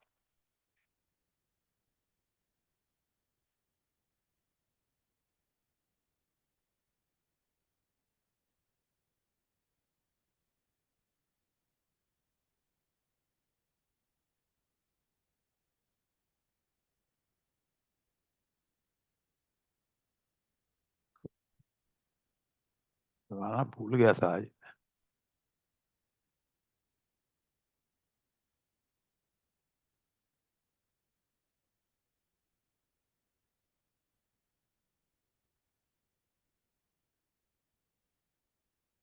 अच्छा, ओके जी, हम NHA की बात कर रहे हैं। अब लोकल गवर्नमेंट में भी दो तरह की लोकल गवर्नमेंट्स हैं। एक बड़ी लोकल गवर्नमेंट है, प्रिंसिपल अथॉरिटीज हैं, जैसे बड़े बड़े सिटीज हैं उनकी लोकल गवर्नमेंट्स हैं। Transitional arrangement detailed above were extended for 1 year, यानी ऑडिट कमीशन पहले अपॉइंट करता था, फिर जो है अपॉइंटमेंट आ गई इनके पास, public sector health appointment limited के पास, इनके पास पहले ऑडिट कमीशन करता था। ऑडिट कमीशन का आपने पहले देखा है कि ऑडिट कमीशन ने 2016-17 तक अपॉइंट किया था। लेकिन यह है कि जो लोकल गवर्नमेंट थी, जो बड़े वाली, और पुलिस की जो बॉडीज थी, उनके जो अदारे थे, उसमें ये पब्लिक सेक्टर ऑडिट लिमिटेड जो है, वो 1 साल and continue to responsible appointing their auditor for the audit for 17-18, यानी local government transition happened 1 year later, 1 साल लेट उस पे हुआ, और उससे पहले जो है वो अपॉइंटमेंट जो हो रही थी। अच्छा, अब management of the control pass to new body public sector audit, जो अपॉइंटमेंट ये कंपनी बनी to manage the existing audit till this date, fiscal financial year 16-17. After this date, the new arrangement allows the public sector body to appoint their own auditor. ये पहले national commission था, अपना audit commission था। फिर थोड़े से period के लिए पब्लिक सेक्टर ऑडिट ये आ गई, बॉडी लिमिटेड कंपनी थी जो इनकॉर्पोरेट की गई।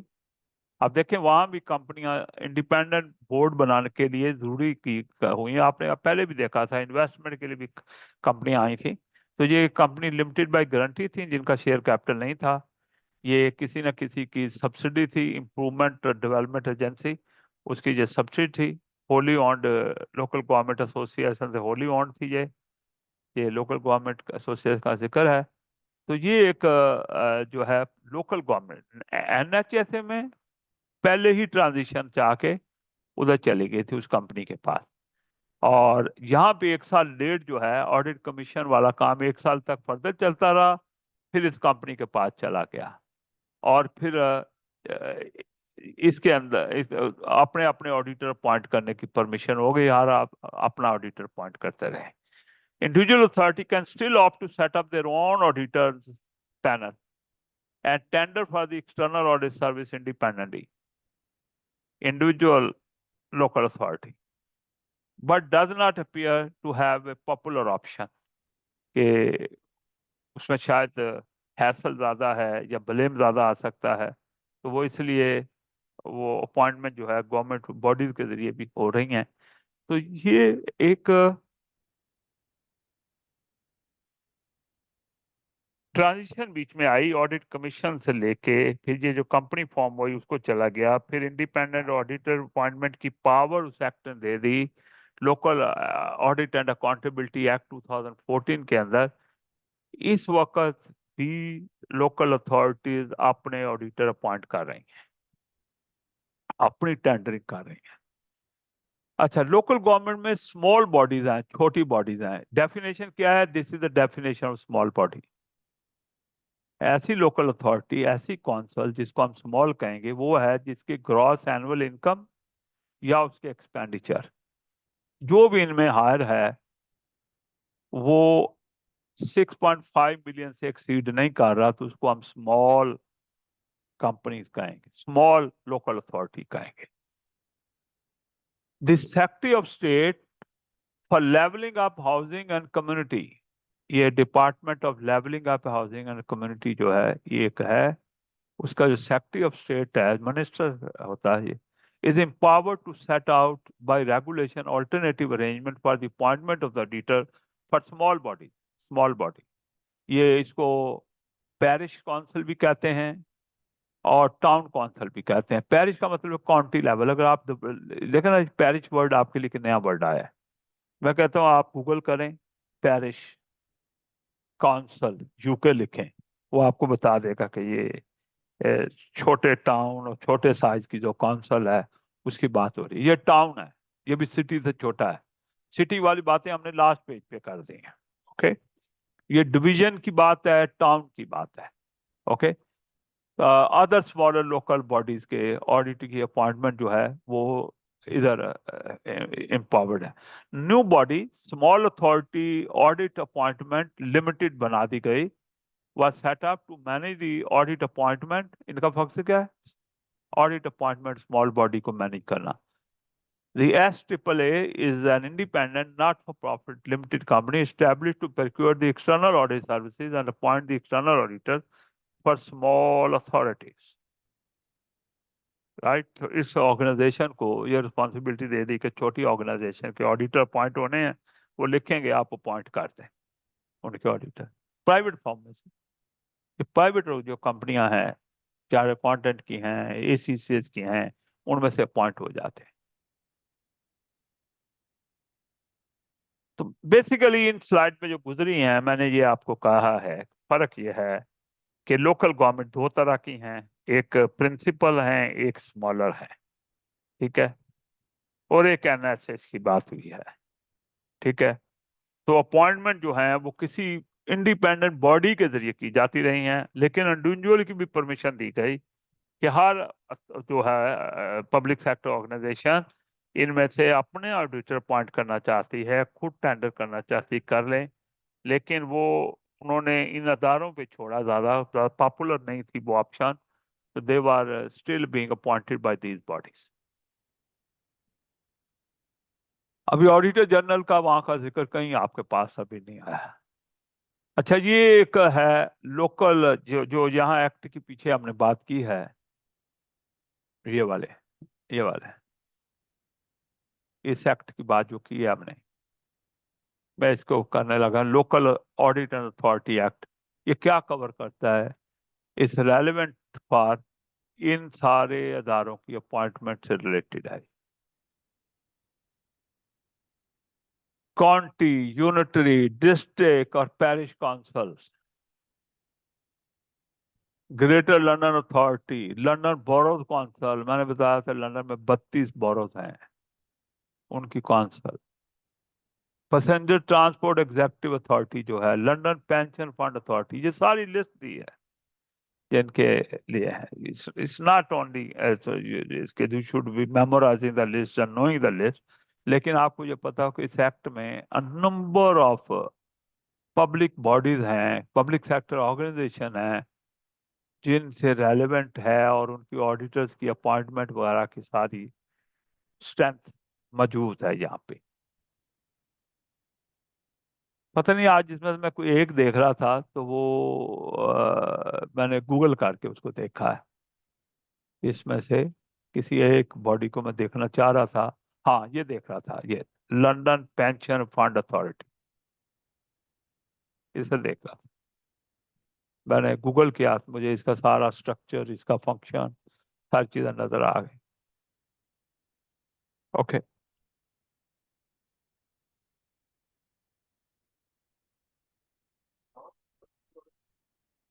है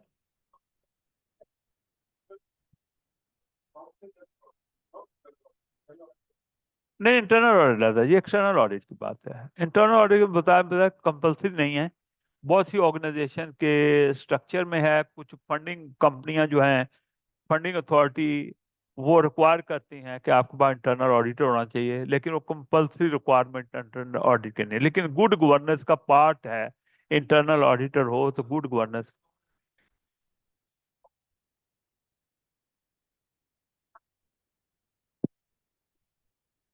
लोकल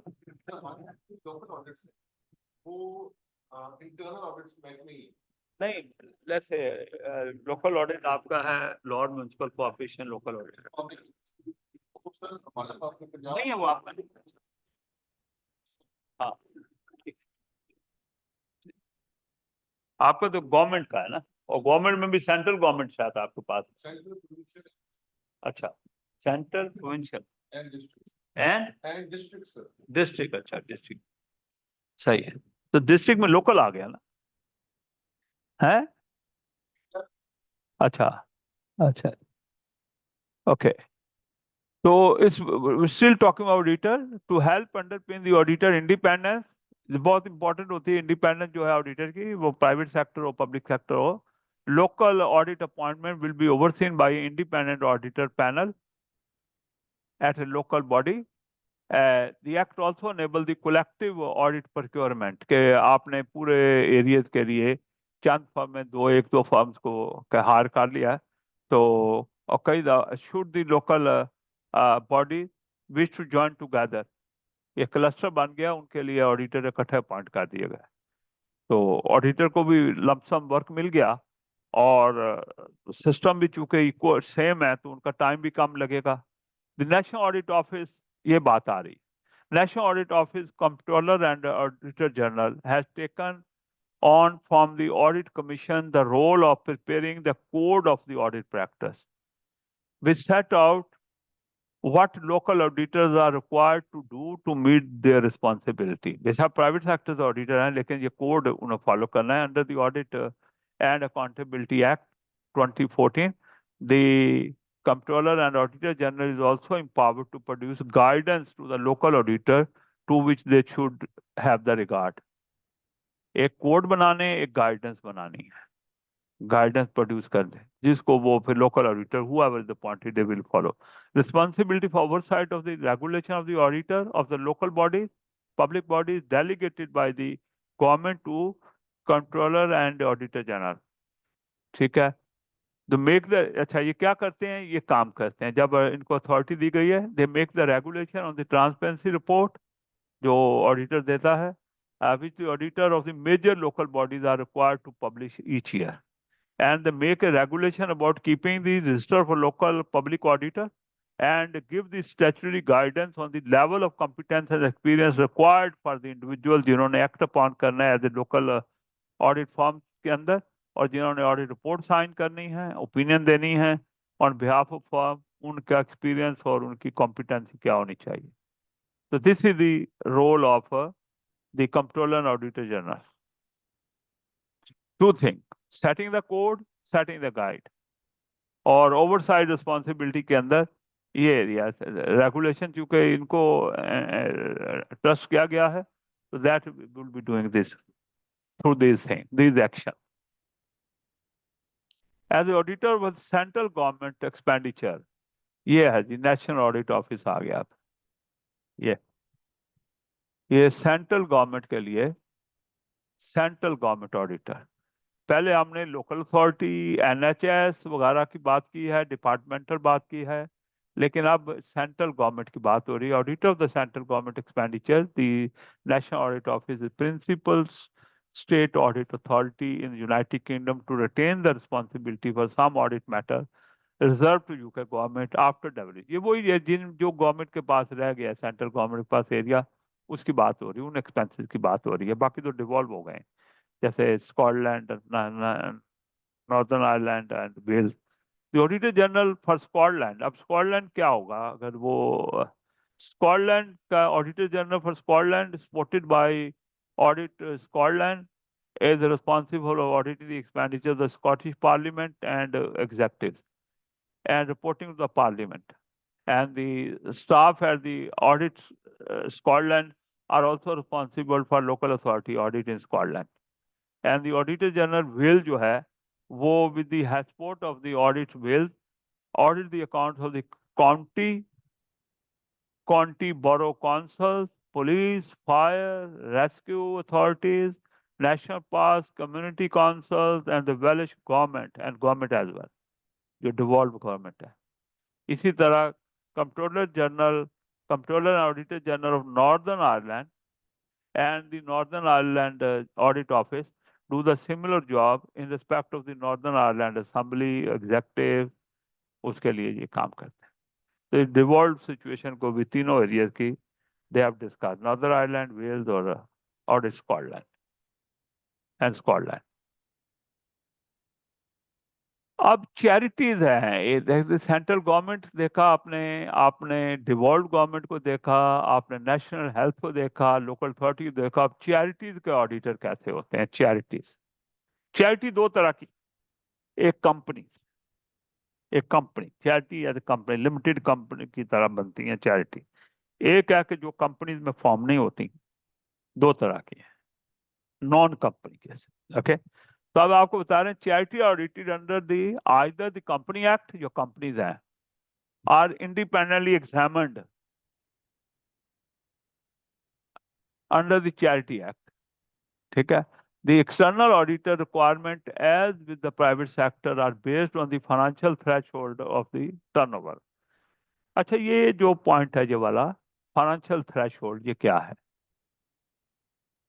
यूके में अगर कोई कंपनी है ना और उसकी टर्नओवर 10.2 मिलियन से कम है, सेल, राइट, 10.25 ऐसा, और अगर उसके एसेट जो है 5.6 कुछ मिलियन से कम है और उसका स्टाफ 50 से कम है, तो उसको ऑडिट कराना जरूरी नहीं है। ये मैं देखें डालने लगा, ये मैं अभी क्या लिखने लगा हूं, मैं लिखने लगा हूं स्मॉल कंपनी ऑडिट एग्जाम्पशन, ये मैं लिखा है, यूके। यूके लिखना जरूरी है, वरना आप किसी और कंट्री का दे देगा। को मैं यूके में बैठा होता तो मुझे वहीं का देखा, मैं पाकिस्तान में बैठा हूं तो अच्छा, ये small company audit exemption UK.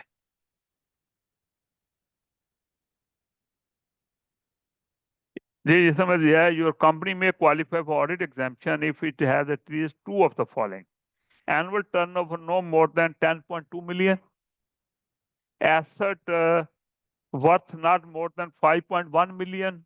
मैं इसके लिए देखा, मुझे एसेट का सही ध्यान में नहीं आ रहा था। Staff not more then 50। इनमें से दो कंडीशन पूरी हो जाएं तो मुझे ऑडिट की जरूरत नहीं है। तो उसने कहा पब्लिक सेक्टर में भी थ्रेश होल्ड पे डिपेंड कर रहा है चैरिटी के लिए। जैसे उसने कहा large charity where gross turnover exceed 1 million, उसका ऑडिट होना चाहिए।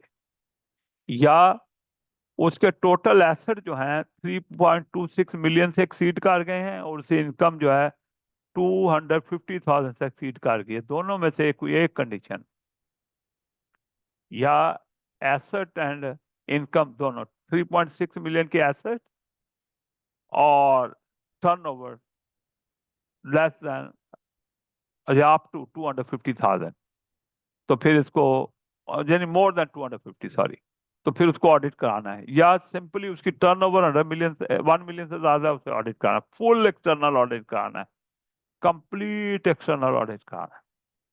कंप्लीट का वर्ड कहाँ, हमने फुल का वर्ड क्यों मैं यूज कर रहा हूँ आगे बताता हूँ। लाइक प्राइवेट सेक्टर की तरह पूरा ऑडिट करना है इसे,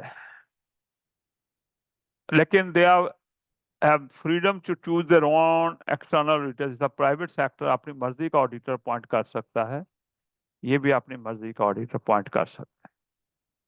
अच्छा, अब हम बात कर रहे हैं for smaller charity. Smaller charity क्या है? जिनकी इनकम इसके दरमियान है, 25 से ज्यादा है, 4,000 से, और 1 मिलियन से कम है। ठीक है, तो उनको लाइटर टच में इंडिपेंडेंट एग्जामिनेशन कराना है, ऑडिट नहीं कराना।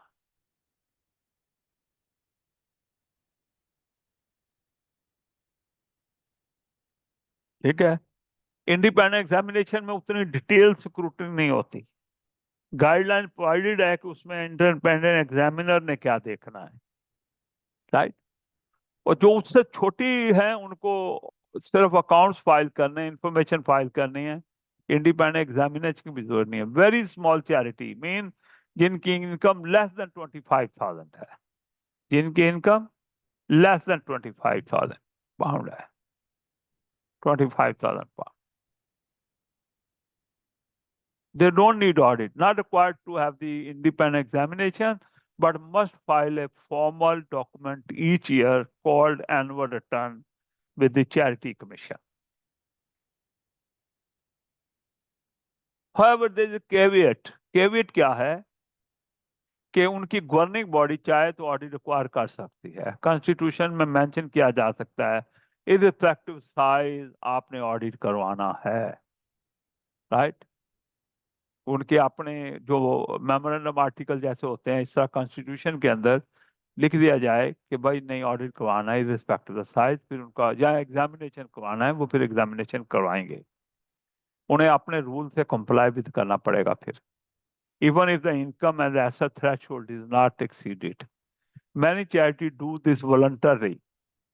ऑडिट की जरूरत नहीं है लेकिन फिर भी ऑडिट एग्जामिनेशन करवाते हैं, वाई, ताकि डोनर को कॉन्फिडेंस हो और उनकी फाइनेंशियल ट्रांसपेरेंसी नजर आए और उनको जो फंडिंग लेने में जो है वो आसानी हो, तो जो इवन नहीं रिक्वायर्ड। मसलन एक है जिसको फुल ऑडिट कराना है, एक है जिसने इंडिपेंडेंट एग्जामिनेशन करवाना था, वो कहते हैं हम ऑडिट करवा लेते हैं, एक है जिन्होंने सिर्फ डॉक्यूमेंट फाइल करने से नहीं, वो कहते हैं हम ऑडिट करा लेते हैं, इंडिपेंडेंट एग्जामिनेशन करवा लेते हैं। तो या उनके लॉ के अंदर या उनके डॉक्यूमेंट कॉन्स्टिट्यूशन में लिखा है, या वॉलंटरली डिसाइड करते हैं। वॉलंटरली क्यों डिसाइड करते हैं? Because there will be more credible information और डोनर भी उस पर ट्रस्ट करेगा और इस तरह फंडिंग और लोनिंग लेने में आसानी होगी। These are the reason. अच्छा, अब आगे हम ऑडिटर को चैप्टर क्लोज कर रहे हैं हम यहाँ पे, ठीक है। Audit is a very important function. अब हमारा फंक्शन एक आ रहे हैं इंस्पेक्टर एंड रेगुलेटर। इसको हम ज्यादा पढ़ेंगे नहीं, लेकिन आपको मेंशन ये कर दिया है कि ये जो है वेबसाइट लिंक, इसमें you can see the whole list of department, agency, government bodies that is currently active to inspect and regulate public sector organizations. The range of inspector, regulator, public sector and third sector in UK alone is vast. बड़ी लंबी list है इन लोगों की, बहुत check and balances है। ये third sector से क्या मुराद है आपकी? थर्ड सेक्टर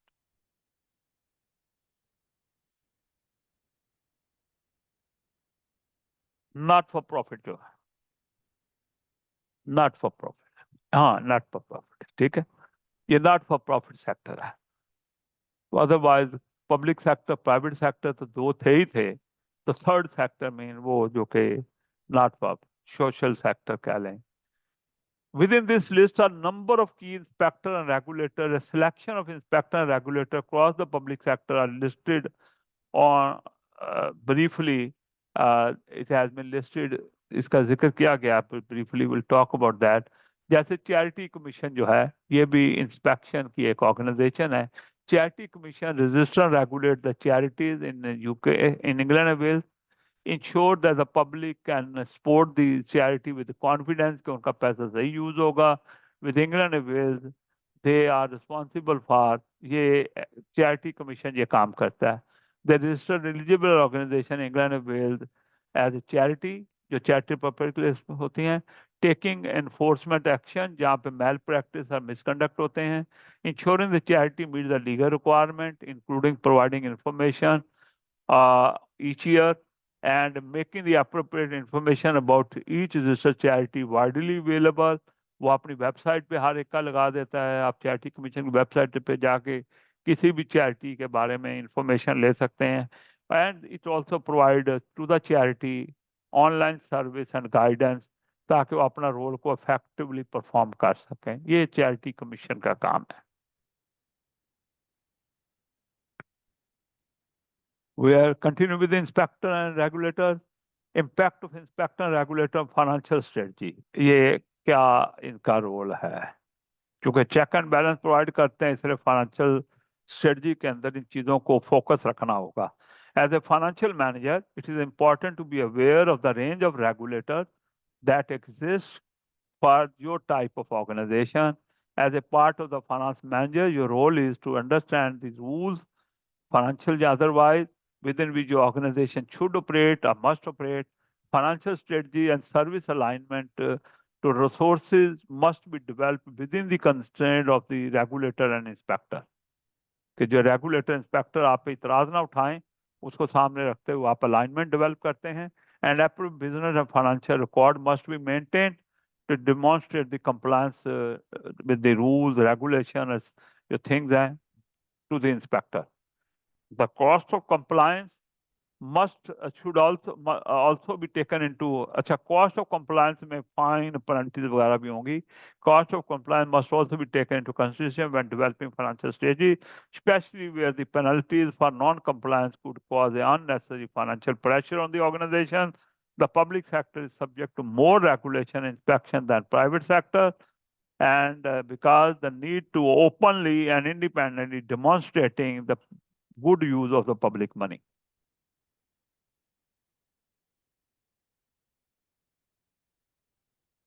ठीक है जी. तो लिहाजा जो फाइनेंशियल मैनेजर हैं, दे शुड बी अवेयर कि कौन से इंस्पेक्शन के रूल्स रेगुलेशन एग्जिस्ट करती हैं, कौन कौन इंस्पेक्ट कर सकता है, उनकी क्या रिक्वायरमेंट हो सकती है, उसको सामने रखते हुए they should keep the record, they should have the policy done so that the cost to the businesses, to the public sector organization is not very high. Otherwise, they will be penalized. Penalty would be there for non-compliance. Or this is what the more regulation involved in a public sector than private sector. Kyun? Because need is to openly and independently demonstrate how the money has been spent, public money has been spent.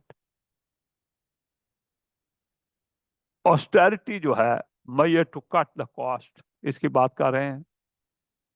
Major disruptive national international event, बहुत से event हुए हैं. Pandemic भी एक event था, और भी event हैं, एक दो की बात यहाँ कर रहे हैं. ग्लोबल बैंकिंग क्राइसिस आया था, आपको पता है, 2007-8 में. उससे यूएस क्यों आया था कि यूएस में सब प्राइम मॉर्गेजेस जो थी वो कोलैप्स कर गई थी, और several major financial institution was also suffered in that, और उससे सिग्निफिकेंट ग्लोबल इम्पैक्ट आया, और इसलिए फंडिंग शॉर्टेज आई, और पब्लिक सेक्टर प्राइवेट सेक्टर दोनों बिजनेसेस जो है इफेक्ट हुए, दोनों एक्टिविटी इफेक्ट हुए. The recovery of UK, US and other country has been sluggish since then. बहुत रिकवरी जो है स्लो पेस पे हुई. फिर कोविड-19 आया, और फिर on going other world event take place, जैसे यूक्रेन वॉर है, अभी ये गाजा की वार शुरू है, have continued to impact the global economy, and as of 2023 they are only low level optimism कि ये स्लो ग्रोथ हो रही है, क्या ये रियली रिकवरी है, राइट? क्या ये सस्टेनेबल रिकवरी है? Answer is not sustained enough to be called recovery, very doubtful. Financial management public sector organization must build flexibility into their strategic planning to respond to these ongoing financial pressure like these you talked about kiye hain, and the changes in the way the public sector is funded because of these constraints, these factors affect. They should be fully aware of that. अच्छा, ये एक और issue है, intergenerational equity. ये generation है ना, generation gap जिसको हम कहते हैं, ओल्ड एंड यंगर सिटीजन के जो बातें हम करते हैं, राइट? तो ये इंटर जनरेशन एक्विटी आप कैसे इंश्योर कर सकते हैं? यहाँ ये कहा गया है इसमें कि इसमें इंटर जनरेशनल फेयरनेस होनी चाहिए.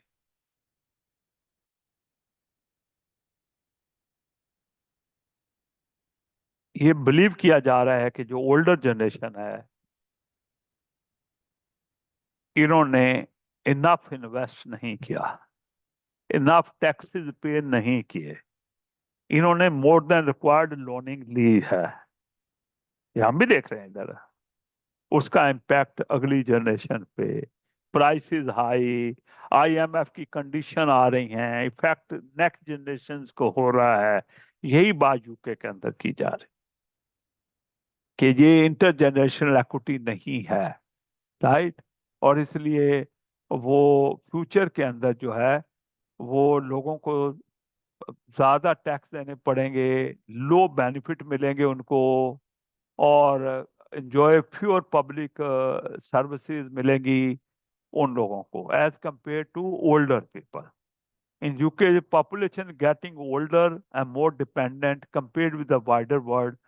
UK is also dealing with retirement people born during the post-war baby boom.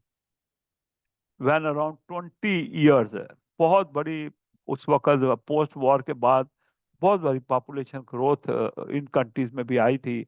और उसमें राइजिंग वेजेस और लो हाउस प्राइसेस की वजह से that generation became very prosperous while also enjoying the pension wealth thank to the. अच्छा, फिर final salary पे pension base हुई। आपको पता है हमारे यहाँ भी फाइनल सैलरी को बेस बना के पेंशन दी जाती है, जबकि उन्होंने कंट्रीब्यूट जो किया होता है पुरानी सैलरी के हिसाब से 60% कंट्रीब्यूट किया होता है। So, by contrast, young people today face uncertain unemployment, expensive education, and lifetime of renting because they are unable to buy the houses there. They cannot afford the deposit जो चाहिए। तो ये सारी बात की जा रही है कि इंटरजेनरेशनल इक्विटी एक बड़ा फोकस होना चाहिए, और जो इस वक्त गैप एग्जिस्ट कर रहा है। Okay, how society deal with the ageing is a political decision, right? क्यों कि आप ऑफेंड कर देंगे ओल्डर पॉपुलेशन को, और बहुत बड़ी पॉपुलेशन है जो कि वोट अगर नहीं करेगी तो government would suffer. In UK pension are paid to retire which are finance from the contribution made by the current worker.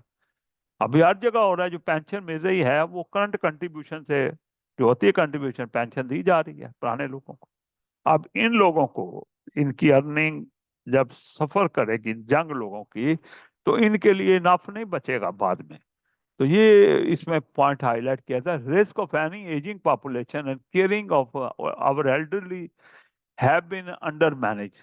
Previous generation have not contributed enough toward the welfare system in terms of national insurance contribution, income tax during their working life. They have stored up large liability in both pension and overall government debt जो है, compounded by the much higher level of spending needed on the areas such as social welfare, health.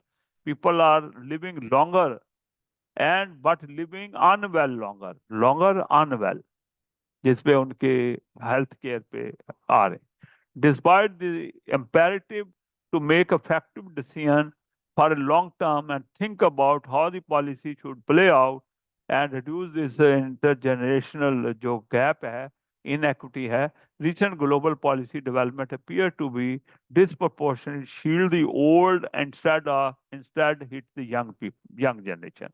For example, student loan threshold has been reduced. पहले student loan ऐसे मिलता था कि अगर किसी family की इनकम 40,000 से कम होती थी, ज्यादा होती थी, उसको स्टूडेंट लोन नहीं मिलता था। अब उन्होंने ऐसे कर दिया 30,000 से जिसकी ज्यादा होगी उसको स्टूडेंट लोन नहीं मिलेगा या कम मिलेगा। अगर वो कर दें 25,000 से ज्यादा जिसकी होगी उसको नहीं मिलेगा, तो lot of student will not getting is loan, they will be paying out of the pocket. So this is what is being mentioned here. It has been so tempting for successive government to pass over the more bill on to younger people and future generation to pay rather than upsetting the older voter today. Intergenerational fairness entail a tricky balance need to be made between the competing need and priority, both on short term and long term basis. तो ये एक issue मैंने आपके सामने intergenerational equity का रखा है। तो इसको सबको रखने के बाद फंड नहीं आ रहे, यंगर जनरेशन लेस अर्न हो रहा है, ज्यादा कॉस्ट है, उनकी सर्विसेज कट हो रही हैं। तो जो लास्ट लाइन है उस पर फोकस करें कि intergenerational fairness entail a tricky balance to be strike to be drawn between the competing need and priority, both short term and long term, by bringing the intergenerational fairness. Okay. अच्छा, एक और expenses cost आ रही हैं, climate change and sustainability, that's also affecting. बल्कि इसकी light में run करना है, गवर्नमेंट ने रिस्ट्रिक्शन लगा दी हैं कि क्लाइमेट चेंज को में कंट्रीब्यूट नहीं करना, अपने एमिशन लेवल को चीज़ों को कंट्रीब्यूट नहीं करना, उससे आपकी ऑपरेशन शायद एक्सपेंसिव हो रही होगी। सब लोकलिस्ट, ये एक ऑर्गेनाइजेशन है, इसको भी आप गूगल करेंगे तो आपको एनवायरमेंट रिलेटेड आएगा। As an independent, not-for-profit think tank, it produced a report to demonstrate that the new Local Resilience Act is needed to enable the England's local authority to budget and plan extreme weather incident, इनको consider नहीं किया जाता। ये बात की जा रही है कि which need to be for emergency of record breaking heat wave, flooding and other natural disaster, इसके लिए प्लान होने चाहिए। इनको टैकल करने के लिए, इनके डिजास्टर को अवॉइड करने के लिए, राइट। तो लेकिन लोकल गवर्नमेंट, वाइट हॉल कहते हैं जो गवर्नमेंट ऑफ यूके का है ना एरिया, लंदन में 2-4 किलोमीटर के अंदर है, उसको वाइट हॉल कहते हैं। जैसे सेक्रेटेरिएट नहीं होते, गवर्नमेंट सेक्रेटेरिएट होते हैं, ये बेसिकली उसी तरह की बात है। और इंडस्ट्री, इनके अंदर काफी पीस मिल प्लान और फ्रेगमेंटेड प्लान और लाइंस हैं to tackle this climate effect. Although response by blue light services, councils, and government agencies are guided by Civil Contingency Act, tragic incidents such as Greenfield Tower disaster. ये क्या है greenfield tower fire disaster? ये 6-7 साल पहले ना London में ना Kingston में एक शायद 24 या 25 स्टोरी बिल्डिंग थी, उसमें आग लगी थी और वो कंट्रोल नहीं हुई थी। वो सुबह को मेरा हाल है 1-1:30 बजे लगी थी और 60 आवर्स शायद वो कंटिन्यू की। 72 people were killed, 70 at spot, 2 hospital जब पहुंचे तो उसमें उन्होंने फिर देखा कि सारी जो बिल्डिंग्स बनी हुई हैं उनमें वो निकलने का, भागने का, फायर प्रूफ होने का कोई चीज नहीं है। तो एक नया चैलेंज आ गया। अब नई बिल्डिंगें जो बन रही हैं, पुरानी बिल्डिंग को फायर प्रूफ किया जा रहा है उसको, या उसमें ऐसी रेजिस्टेंस लाई जा रही है, ये सब किए जा रहे हैं। Have shown there are limit to the current service provision such as supporting the people who need the shelter.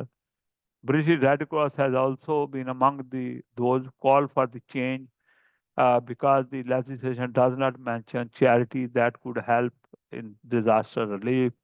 तो ये सारी जो है प्लान के अंदर पब्लिक सर्विसेज को, ये क्लाइमेट के जो चैलेंजेस हैं उनको भी फाइनेंशियल जो लोग हैं उनको एक ऑब्जेक्टिव के तौर पे, एक टारगेट के तौर पे रख के चलना होगा, रिक्वायरमेंट है, क्योंकि एक्ट आ चुका है, local resilience act.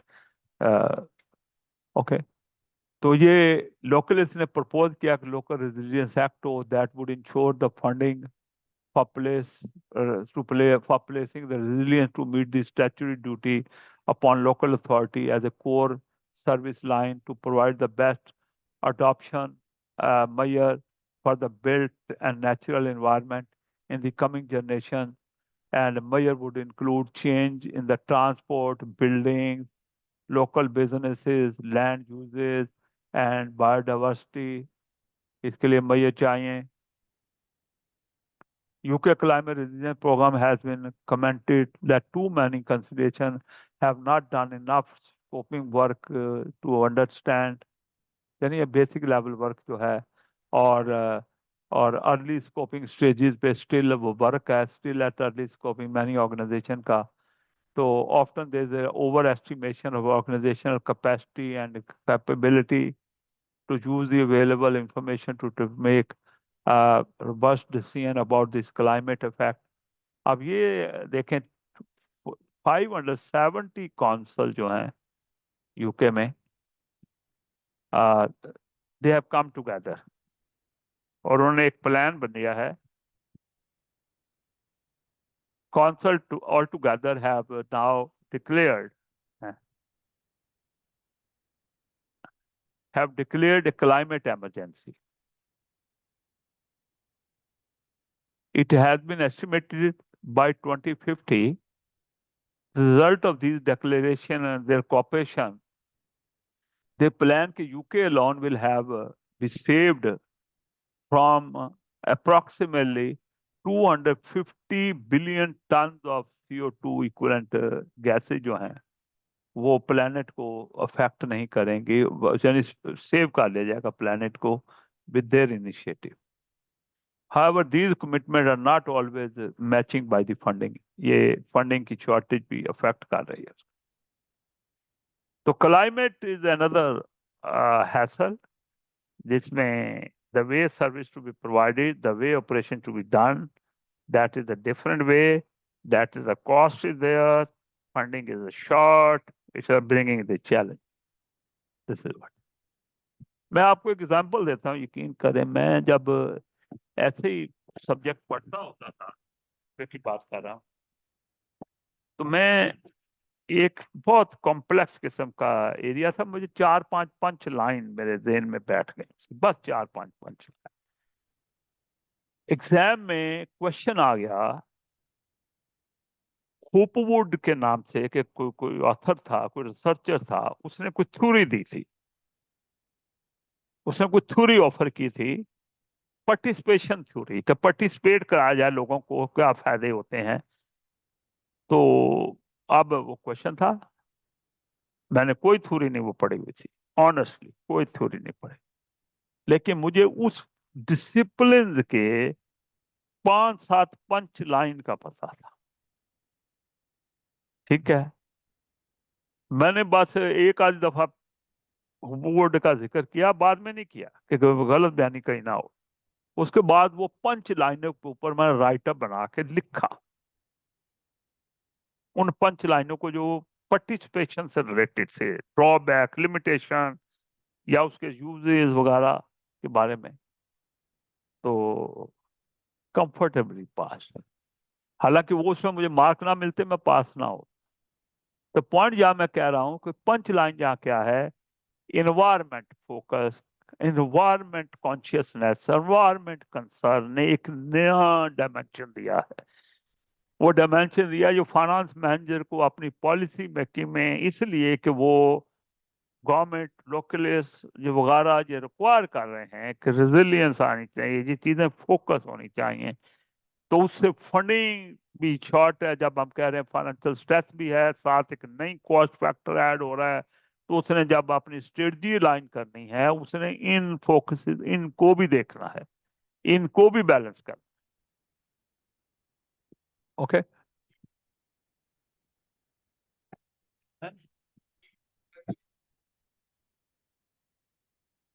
Environment, environment. ठीक है, मतलब पुराने टाइम में ये चैलेंज नहीं था, अभी चैलेंज है. बिजनेस लीडर को, फाइनेंस, पब्लिक फाइनेंस को, सबको इसको देखना है, इस स्ट्रेटजी के अंदर लाना है. अच्छा जी, नेक्स्ट पॉइंट है, बड़ा मुश्किल होता है यार, थ्योरी अकेली जो होती है ना. अच्छा, फाइनेंशियल रिलीजेंस, ये सिफा ने फाइनेंशियल रिलीजेंस इंडेक्स इशू किया है. सिफा ऐसी चीजें इशू करता रहता है. इसने एक फ्रॉड हुए वहां पे, तो इन्होंने फ्रॉड हब कर, ठीक है, एक एस्टेब्लिश कर, ठीक है, how to reduce the fraud chances वगैरह. अब इन्होंने ऑर्गेनाइजेशन की रिजिलियंस की जब बात हुई कि उन्हें एक स्ट्रांग होना चाहिए, डिलीवर करना चाहिए, तो उन्होंने इंडेक्स बना दिया, जिसको ये कहते हैं, आगे इसका जिक्र मैं करूंगा, कि ऑर्गेनाइजेशन है working together in partnership and other shared arrangement.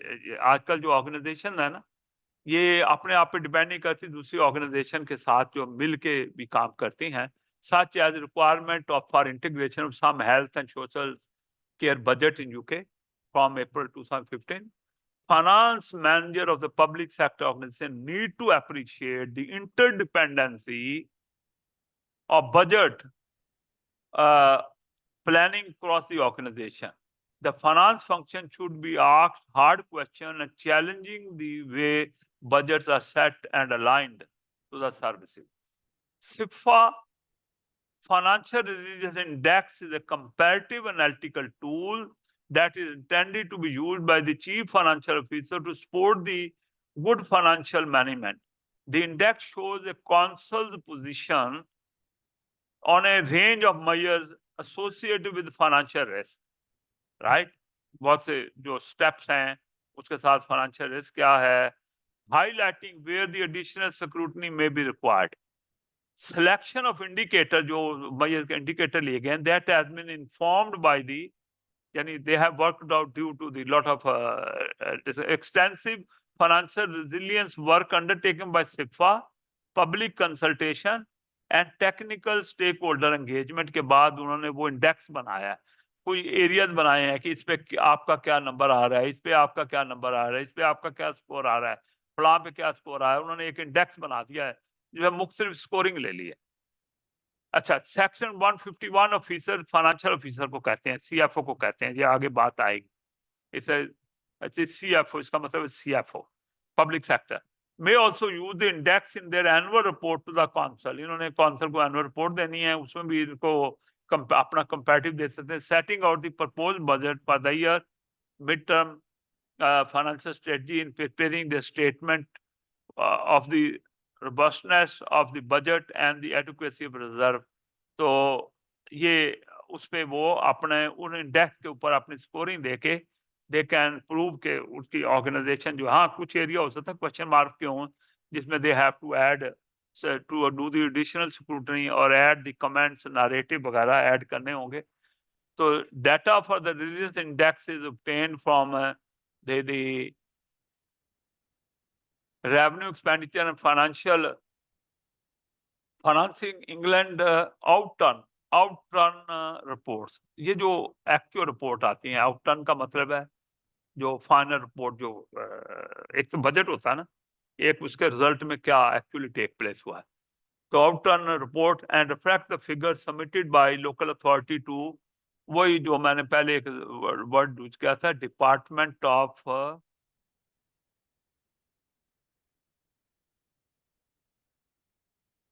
Levelling up housing and community. तो फिगर सबमिट करते हैं लोकल अथॉरिटी ने, इनको फिगर इस डिपार्टमेंट को सबमिट करनी होती हैं।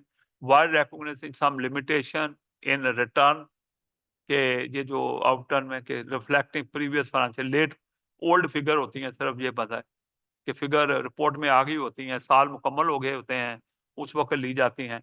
They provide a consistent and transfer starting place for discussion of final resilience के उस में जब आप इंडेक्स के अगेंस्ट अपना डाटा डालते हैं, उसमें रिजल्ट्स आते हैं, कई एरिया में आप शॉर्टफॉल होते हैं, कई में आप नॉट एक्सपेक्टेड होते हैं। The index is made of the set of the indicator we take publicly available data and compare similar authority across the range of factor. वो जो लंबी लिस्ट है इंडेक्स के फैक्टर्स हैं, उनमें आपकी सोसाइटी को एक रेंज ऑफ सोसाइटी की एवरेज से या उससे या एक कंपेरेबल से कंपेयर किया जाएगा। This is no single overall indicator of financial risk, कि ये नहीं है कि इस तरह हो जाए तो ये है, आप कंपैरेटिव स्टडी मिल जाती है आपको। So the index instead highlighting the area where additional scrutiny should take place in order to provide additional assurance, the additional security is accompanied by narrative। तो उसकी एक्सप्लेनेशन करनी पड़ती है कि इन एरियाज के अंदर क्या शॉर्टफॉल क्यों है, ब्लो क्यों है। हम place the indicator into context, this narrative is important and is essential support a clear understanding of the essential to support the clear understanding of the local context। ठीक है, मैं ये पैरा मुकम्मल कर दूं फिर मैं आपसे बात करता हूं। ये एक चीज मैंने एज सच पूरी की पूरी अंडरलाइन कर दी है। It was index क्यों बनाया गया? It was created because local authorities are experiencing financial pressure as the demand for the services increases with a higher cost and delivery charges impacting on budget. Local authorities are also facing a high level of scrutiny over their decision making amid an increasingly complex delivery landscape। At the heart of this decision making must be a clear understanding of possible area of financial risk। इसलिए index बनाया गया। Why the index was developed? अब index develop करने के बाद financial resilience index is a free service and is made publicly available to support and improve the discussion on the local authority financial performance and resilience कह लें। It provide a platform for constructive debate based on consistent public information। तो उन्होंने एक indicator निकाले, कौन से indicator होने चाहिए, और उसके बाद उन्होंने उस पर लोगों का डाटा लिया और फिर उसको जब स्कोरिंग हुई, कंपेयर हुआ, एवरेज से कंपेयर हुआ, तो वहाँ कुछ एरिया जो हैं वो आइडेंटिफाई हुए जिसमें परफॉर्मेंस एज पर नहीं है, तो उसकी फिर डीप जाना है, नरेटिव डेवलप करना है कि क्यों उसमें वेरिएशन है। तो दे आर से, और भी वो पब्लिकली अवेलेबल है सारा, और फ्री सर्विस है, कोई भी अथॉरिटी उसको यूज कर सकती है, या कोई भी इंडिविजुअल उसको एक्सेस कर सकता है, देख सकता है कि कौन सी सोसाइटी किस तरह वर्क कर रही है। तो this is what the financial resilience index जो है, ये सिफा ने पब्लिक सेक्टर ऑर्गेनाइजेशन के लिए यूके में डेवलप किया।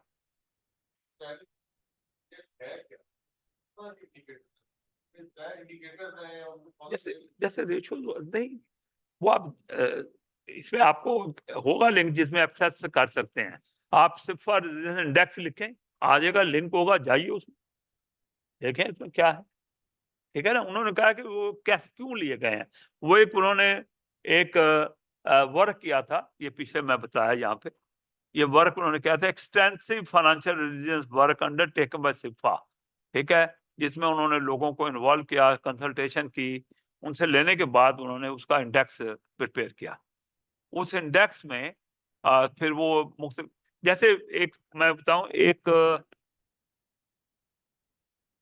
पेज पे मुझे अब बंदे का नाम मिल रहा है, उसने 3 रेशो डेवलप की, 3 रेशो। अगर वो कंपनी की बैड हो जाए तो उसने दावा किया 2 साल बाद कंपनी डूब जाती, वो सर्वाइव नहीं कर सकती। ये 80-90% करेक्ट उसका विचार, मुझे अब इसका नाम ध्यान से निकल रहा है। ठीक है, उसने क्या किया था, उसने सारी रेशो कैलकुलेट की, कंपनियों को पकड़ा, उनकी रेशो कैलकुलेट की, कंपनी जो फेल हो गई थी, उन्होंने देखा कि ये रेशो तो ठीक थी, ये कंपनी फेल फिर भी हो गई है। ठीक है, उसने उस रेशो को काट दिया कि ये रेलेवेंट रेशो। करता करता वो ऐसी 3 रेशो पे पहुंच गया जो किसी कंपनी, जो डूबने वाली कंपनी की पिछले 2 सालों में ठीक नहीं। तो ये इंडेक्स के मुराद ये होता है कि वो इस रिसर्च से इन चीजों से एक बनाते हैं कि फलां चीज कितनी है, फलां क्या है, सैलरी इंक्रीज रेट क्या है, सर्विस इंक्रीज रेट क्या है, राइट, बजट में कितनी ड्रॉप आई है, फंडिंग कितनी रिड्यूस हुई है, या फंडिंग का लेवल क्या रहा है, उसका उन्होंने रेशो बनाए। और रेशो उन्होंने हर कौंसल के पॉइंट से बनाई है, लोकल बॉडी के। तो अब वो रेशो अगर फैक्टर आप डाल दें तो उनकी उन्होंने एवरेज भी निकाली हुई है, जितनी कौंसल ने किया हुआ है, बैड और पुअर भी निकाली हुई है उन्होंने अपने हिसाब से। तो अब आप अपनी भी डालेंगे तो आपका उसके साथ से एनालिसिस आ जाएगा। तो दैट्स व्हाट रेजिलियंस इंडेक्स। तो आप बिल्कुल गूगल कीजिए, अगर यहाँ जिसका जिक्र आ रहा है यहाँ लिंक नहीं अगर है बुक में, राइट, तो आपने फिर इसको गूगल कर। यहाँ एक टूल की हम बात कर रहे हैं, okay, we are not learning या teaching the detail of that tool, लेकिन ये बात ये हो रही है कि टूल एग्जिस्ट करता है। अच्छा, ये मैं 15-20 मिनट जो है ना इस चीज की बात करना चाह रहा हूँ।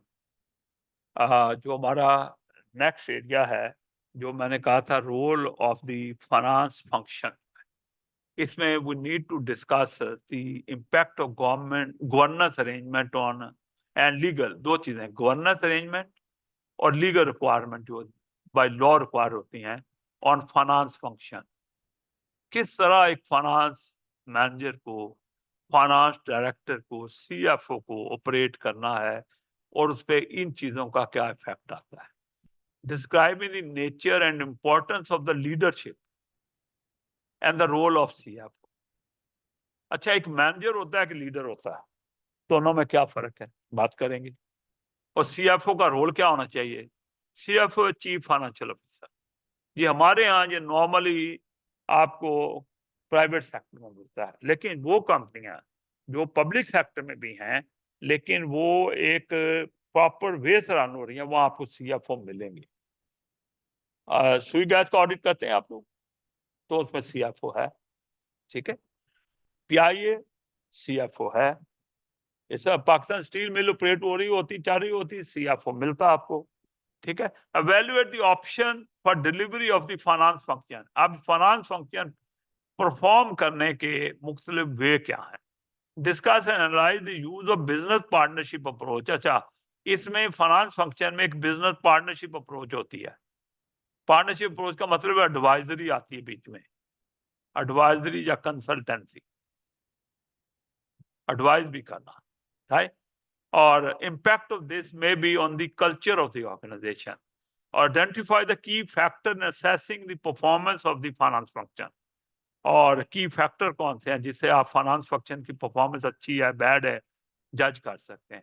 और फाइनेंस फंक्शन को एथिकल कंसिडरेशन क्या लेनी चाहिए, और फाइनेंस प्रोफेशनल को in in providing the in public service setting के अंदर, ऑर्गेनाइजेशन के अंदर उनको क्या रोल प्ले करना चाहिए। अच्छा, सीएफओ, ये हम बात कर रहे हैं responsibility of finance function in public body. CFO in public sector organization have some statutory function and some associated responsibility. कुछ लीगल फंक्शन है उसके, कुछ एसोसिएटेड रिस्पॉन्सिबिलिटीज है। पर्पज क्या है? Stewardship of public money. Yeah. The role of the CFO is recognized as a strategic position. इसकी position एक strategic position होती है, right? And we look at different requirement जो कि पब्लिक सेक्टर ऑर्गेनाइजेशन में है toward the CFO. In the public sector service, UK की बात हो रही है, a trend toward business partnering. ये बिजनेस पार्टनरिंग है जिसमें आप दूसरी ऑर्गेनाइजेशन से भी आउटसोर्सिंग या कुछ चीजें करते हैं, या कुछ में ये पूरा एक हमारा इस पे टॉपिक आना है बिजनेस पार्टनर पे। In public service organizations, there is a trend toward business partnering as a model for effective service delivery. We examine the role and responsibility of CFO as an innovator and enabler, and look at the business partnering as is changing the way services are delivered. अच्छा, service दोनों की है, finance service की बात हो रही है, organisation जो जिस मकसद के लिए बनी उसकी अपनी सर्विस की बात भी हो रही है। इवन फाइनेंस फंक्शन की भी बात हो रही है, उसमें भी बिजनेस पार्टनरिंग की बात हो रही है। Are delivered and is impact on financial strategy क्या है, इस पार्टनरिंग का फाइनेंशियल स्ट्रेटजी पे क्या इम्पैक्ट है, how the services are being delivering क्या है, we will be looking at that as the public sector is not unique, is required good governance arrangement, right. Public sector, private sector में भी there has its own code, ethical standard, and some legislated and some voluntary चीजें। ये जो standard ethical, कुछ legislated by law है, कुछ voluntary हैं। The government and ethical issues for the public sector are generally more restrictive. हाँ, public sector में government governance and ethical issues for the public sector generally more restrictive and require more transparency. ये फर्क है than in the private sector due to the need to demonstrate क्या है, वो बार बार हम कह रहे हैं, ये बहुत बड़ा बज़वर्ड है जिसको आप यूज करेंगे हर जगह, proper use of public money, public fund. इसलिए more transparency, more scrutiny, right, more accountability, more strategy, more control, more governance, right. जितनी चीजें आपके जहन में आए, they are more. Sometime financial decision are driven more by ethical argument than economic argument, right. तो ये ज्यादा एथिकल, सोशल, इन चीजों को हम देखते हैं देन इकोनॉमिक प्रॉफिटेबिलिटी, और उसको specially when dealing with the welfare, social and health care provision, तो उस वक्त एथिकल चीजों को ज्यादा देखा जाता है, इकोनॉमिक नहीं देखा जाता। इकोनॉमिक हो सकता है वो किलिंग हो जाए, वो आप कहें कि ये चीज जो है ये क्रिमिनल हो गई है कि आपने इकोनॉमिक चीजों को देखा और उसके रिजल्ट में डिजास्टर टेक प्लेस हुए। अच्छा, ये एक इंटरनेशनल, ये आईफैक का मतलब है इंटरनेशनल फेडरेशन ऑफ अकाउंटेंट है, उन्होंने एक इशू किया है इम्पैक्ट ऑफ गवर्नेंस पे, उन्होंने एक फ्रेमवर्क इशू किया है जिसको good governance, international framework good governance के ऊपर in the public sector was published in July 2014 jointly by CIPFA and IFAC. The international framework states that the governance comprises the arrangement. Governance है क्या? Arrangement, which are put in place to ensure the intended outcome for stakeholders are defined and achieve, दो चीजें कि जो outcome थे stake holder के लिए, they are defined क्या है और they are achieve. The fundamental function of good governance in public sector organization is to ensure the entity achieve their intended outcome. तो उसी के लिए तो बनी है. While acting in the public interest all the time. ये दो चीजें, ये भी आपके पास वर्ड है. Outcome defined, achieved, public interest all the time in front of you.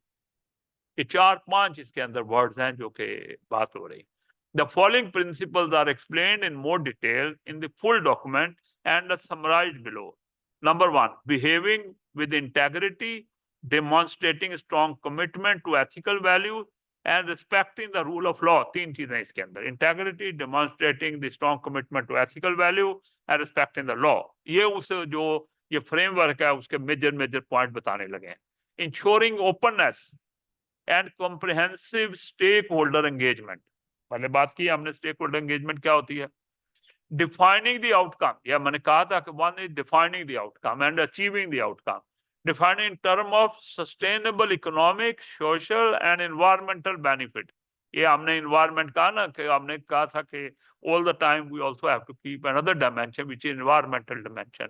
पहले हम social and economic, अब ये क्या बनता है, ये आप देखेंगे जाके आगे ESG भी बन जाएगा, environment, social and governance. Okay, determine the intervention necessary to optimize the achievement of intended. ये है achievement of intended. Achievement ये है defining, ये है achievement of intended goal. Optimize करना इनकी achievement को. Optimize का मतलब है less cost, more quality and more in quantity. Okay, यानी वो 3E की बात है, economy, efficiency and effectiveness. Developing the entity capacity, including the capability of its leadership and the individual within that organization. Managing the risk and performance को भी manage करना है, risk को भी मैनेज करना है. Through robust internal control and strong public financial management, implementing the good practice in transparency, reporting and audit to deliver the effective accountability. ठीक है. Most public sector organizations have established their own code of governance based on these principles. ये overall principal दिए गए, फिर बहुत सी organisation ने अपने code बना लिए. राइट. अब लोकल गवर्नमेंट, अभी हम लोकल गवर्नमेंट देखेंगे, मुख्तलिफ दूसरी एजेंसी को देखेंगे, हेल्थ एंड केयर को देखेंगे उसके एंगल से. तो local government in England, all council must identify 3 statutory officers. ये देखें 3 statutory, कौन से? पहला क्वेश्चन ये है, head of paid services, monitoring officer number 2, chief financial officer number 3. अब तीनों का क्या रोल है? These posts have special power and duty to intervene when an authority is acting unlawfully, illegally. अच्छा, ये मैंने सेक्शन 151 पहले कहा था आपको, मैंने कहा इसका मतलब है CFO. Section 151 of the Local Government Act 1972 requires local authority to make arrangement for the proper administration of its financial affairs and appoint a Section 151 officer commonly known as CFO. ये उसका दो चीजें, proper administration of financial affairs and appointment of CFO to have responsibility of these arrangements. This is considered, later हम करेंगे. The head of paid service क्या है? Head of paid service. He is also known as chief executive of the organization. He must ensure that all the authority functions are properly coordinated, as well as organizing relevant staff and appointing the appropriate management. This is his duty. He is the CEO of the company, chief operating officer. And the role of the monitoring officer is to report on a matter they believe be illegal or that amount to maladministration. To be responsible for matter relating to conduct of the councillor जो elect होके आए हुए हैं and the officer of the organization, उन पे reflect करते हैं उनके conduct. And be responsible operation of the council constitution, जो उसका legal document है, उसकी फॉर्मेशन को जो ड्राइव करता है, उसकी राइट ऑपरेशन की जिम्मेदारी। And some time but not always, often he is also known as head of the legal services. ये 3 लोकल गवर्नमेंट जो है और इंग्लैंड एंड वेल्स के अंदर जो है, उनमें सबको रिक्वायर्ड है कि they have to appoint the 3 officer, head of paid service, the monitoring officer, the chief financial officer. हर एक का क्या एरिया ऑफ फंक्शंस है। Local government England, we continue, they taken together, these 3 roles have serious and powerful leverage to prevent the council taking unwise, unrealistic decision.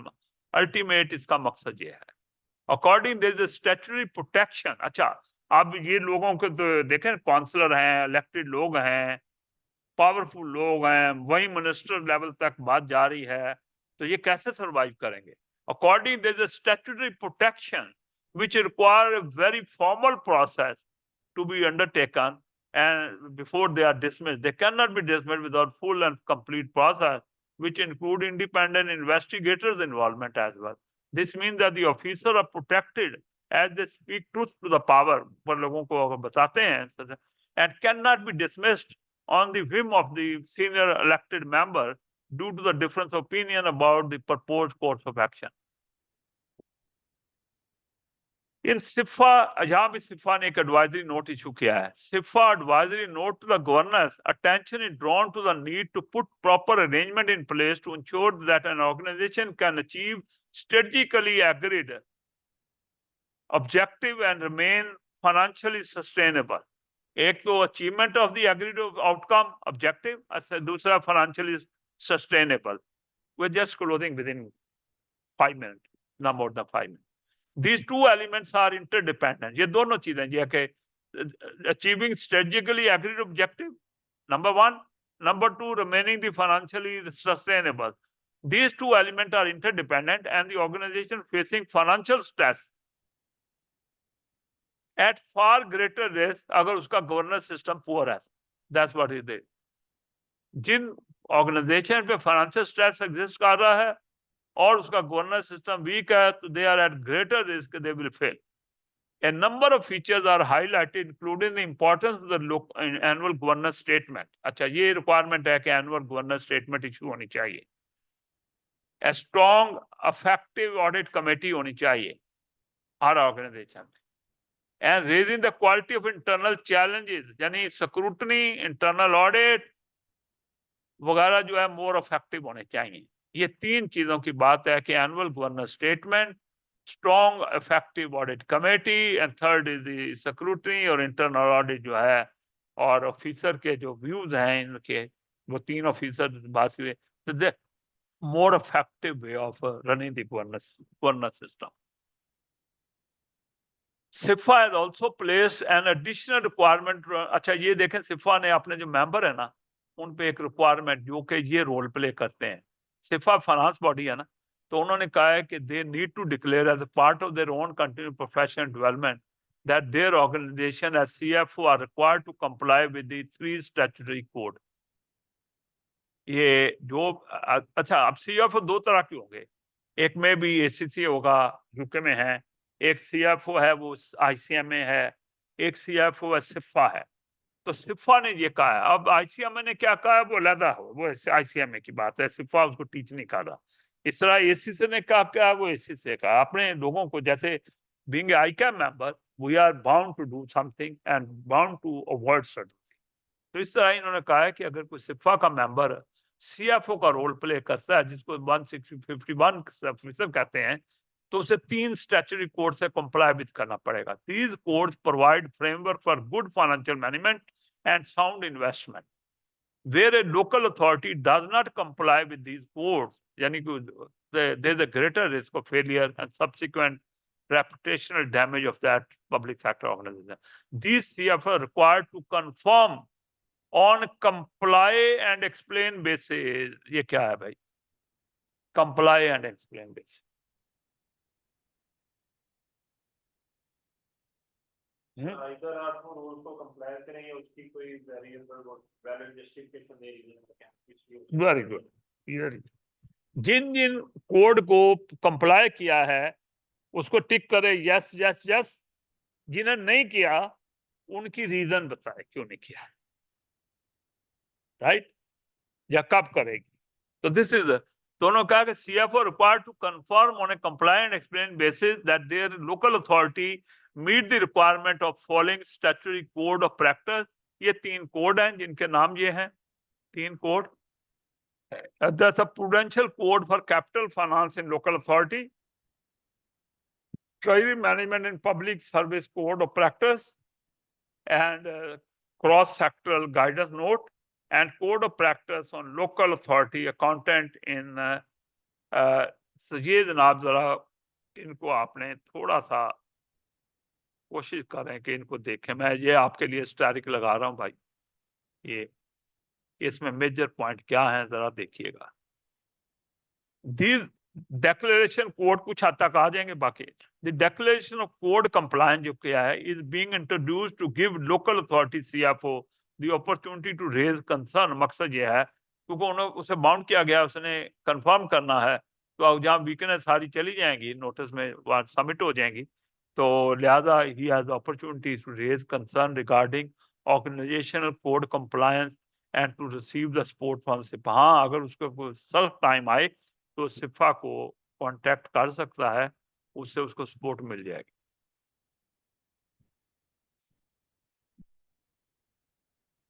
अच्छा, चले मैं इधर रुकूंगा क्योंकि इसमें आगे हम लीडरशिप और मैनेजमेंट की बात करेंगे, लीडरशिप इन पब्लिक फाइनेंस की। तो अच्छा, मैं जो इसमें एक बात करना चाह रहा हूँ ना, वो ये है कि दुनिया में एक चीज आई है, उसको कहते हैं नौकलार। नौकलार, NOCLAR। हाँ जी, नौकलार।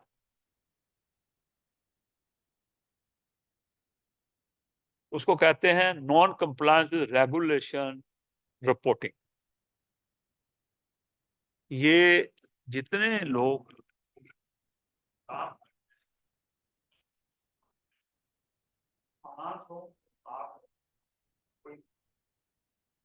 अगर उनकी नजर में आए, बेशक जॉब का उनकी नजर में आए कि उनकी जो ऑर्गेनाइजेशन नॉन कंप्लायंस रेगुलेटरी चीजों के लॉ और रेगुलेशन रूल वगैरह नॉन कंप्लायंस है, तो they are duty bound to report. ये भी बताया क्या किसको, किस लेवल में किसको, जूनियर ने अपने सीनियर करना है, सीनियर ने किसको करना है। या मैं एग्जाम्पल देता हूं, money laundering regulation. Money laundering है किसी ऑर्गेनाइजेशन में वो इसका रिपोर्ट, फिर अल्टीमेटली वो जो financial monitoring unit of the, ठीक है। अब क्वेश्चन अराइज होता है कि जिसने ये रिपोर्टिंग कर दी, सरवाइव कैसे करेगा, उसके लिए प्रोटेक्शन क्या है, उसको तो निकाल दिया जाएगा अगर उसका पता चलेगा।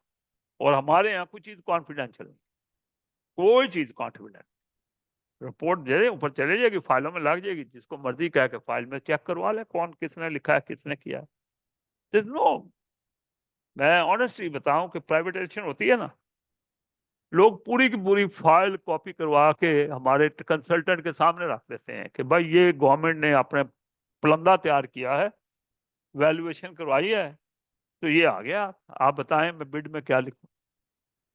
या कुछ नहीं confidential, this is unfortunate, right. तो अब जिस बेचारे ने रिपोर्ट की होगी तो उसको प्रोटेक्शन क्या है। कुछ कंट्री में तो लॉ ने प्रोटेक्शन दिया, जैसे आपने देखा था full and final process run होगा जिसमें इंडिपेंडेंट इन्वेस्टिगेटर भी आएगा, आपने देखा, राइट। हमारे यहाँ कई जगह पे नहीं। और दूसरा ये है कि उसकी जो प्रोफेशनल बॉडी है that should stand along with him, वो स्टैंड करेगी तो प्रेशर गवर्नमेंट तक भी फील होगा अगर वो स्टैंड। तो इसलिए सिफा ने कहा कि we will be supporting that person. अगर किसी के साथ ऐसा इशू हो तो उसको ये कॉन्फिडेंस दिया गया, जो लास्ट मैंने बॉक्स किया है, receive the support from CIPFA when required. अगर उसने ये सारी डिक्लेरेशन की हैं कि यहाँ हम हैं या नहीं है, यहाँ कर लेंगे, यहाँ इतनी देर है, यहाँ फलां नहीं होने देता, या फलां नहीं होता, एक्सप्लेन कर रहा है ना, ये वो नहीं करने दे रहा, वो नहीं करने दे रहा, वो सारा उसने एक्सप्लेन कर दिया। अब उस पे प्रेशर आ सकता है, and that pressure is going to be handled by CIPFA along with him. Okay, so we are stopping at this. Thank you very much. Tomorrow we are not meeting. अच्छा, tomorrow आपको message भी आ जाएगा. We have a class day after tomorrow, क्योंकि मेरी कल एक council meeting है और वो मुझे अटेंड करनी है, वो 1 बजे से रात के 8 साढ़े 8 बजे तक है. तो इसलिए I'm just saying कि class will be next day.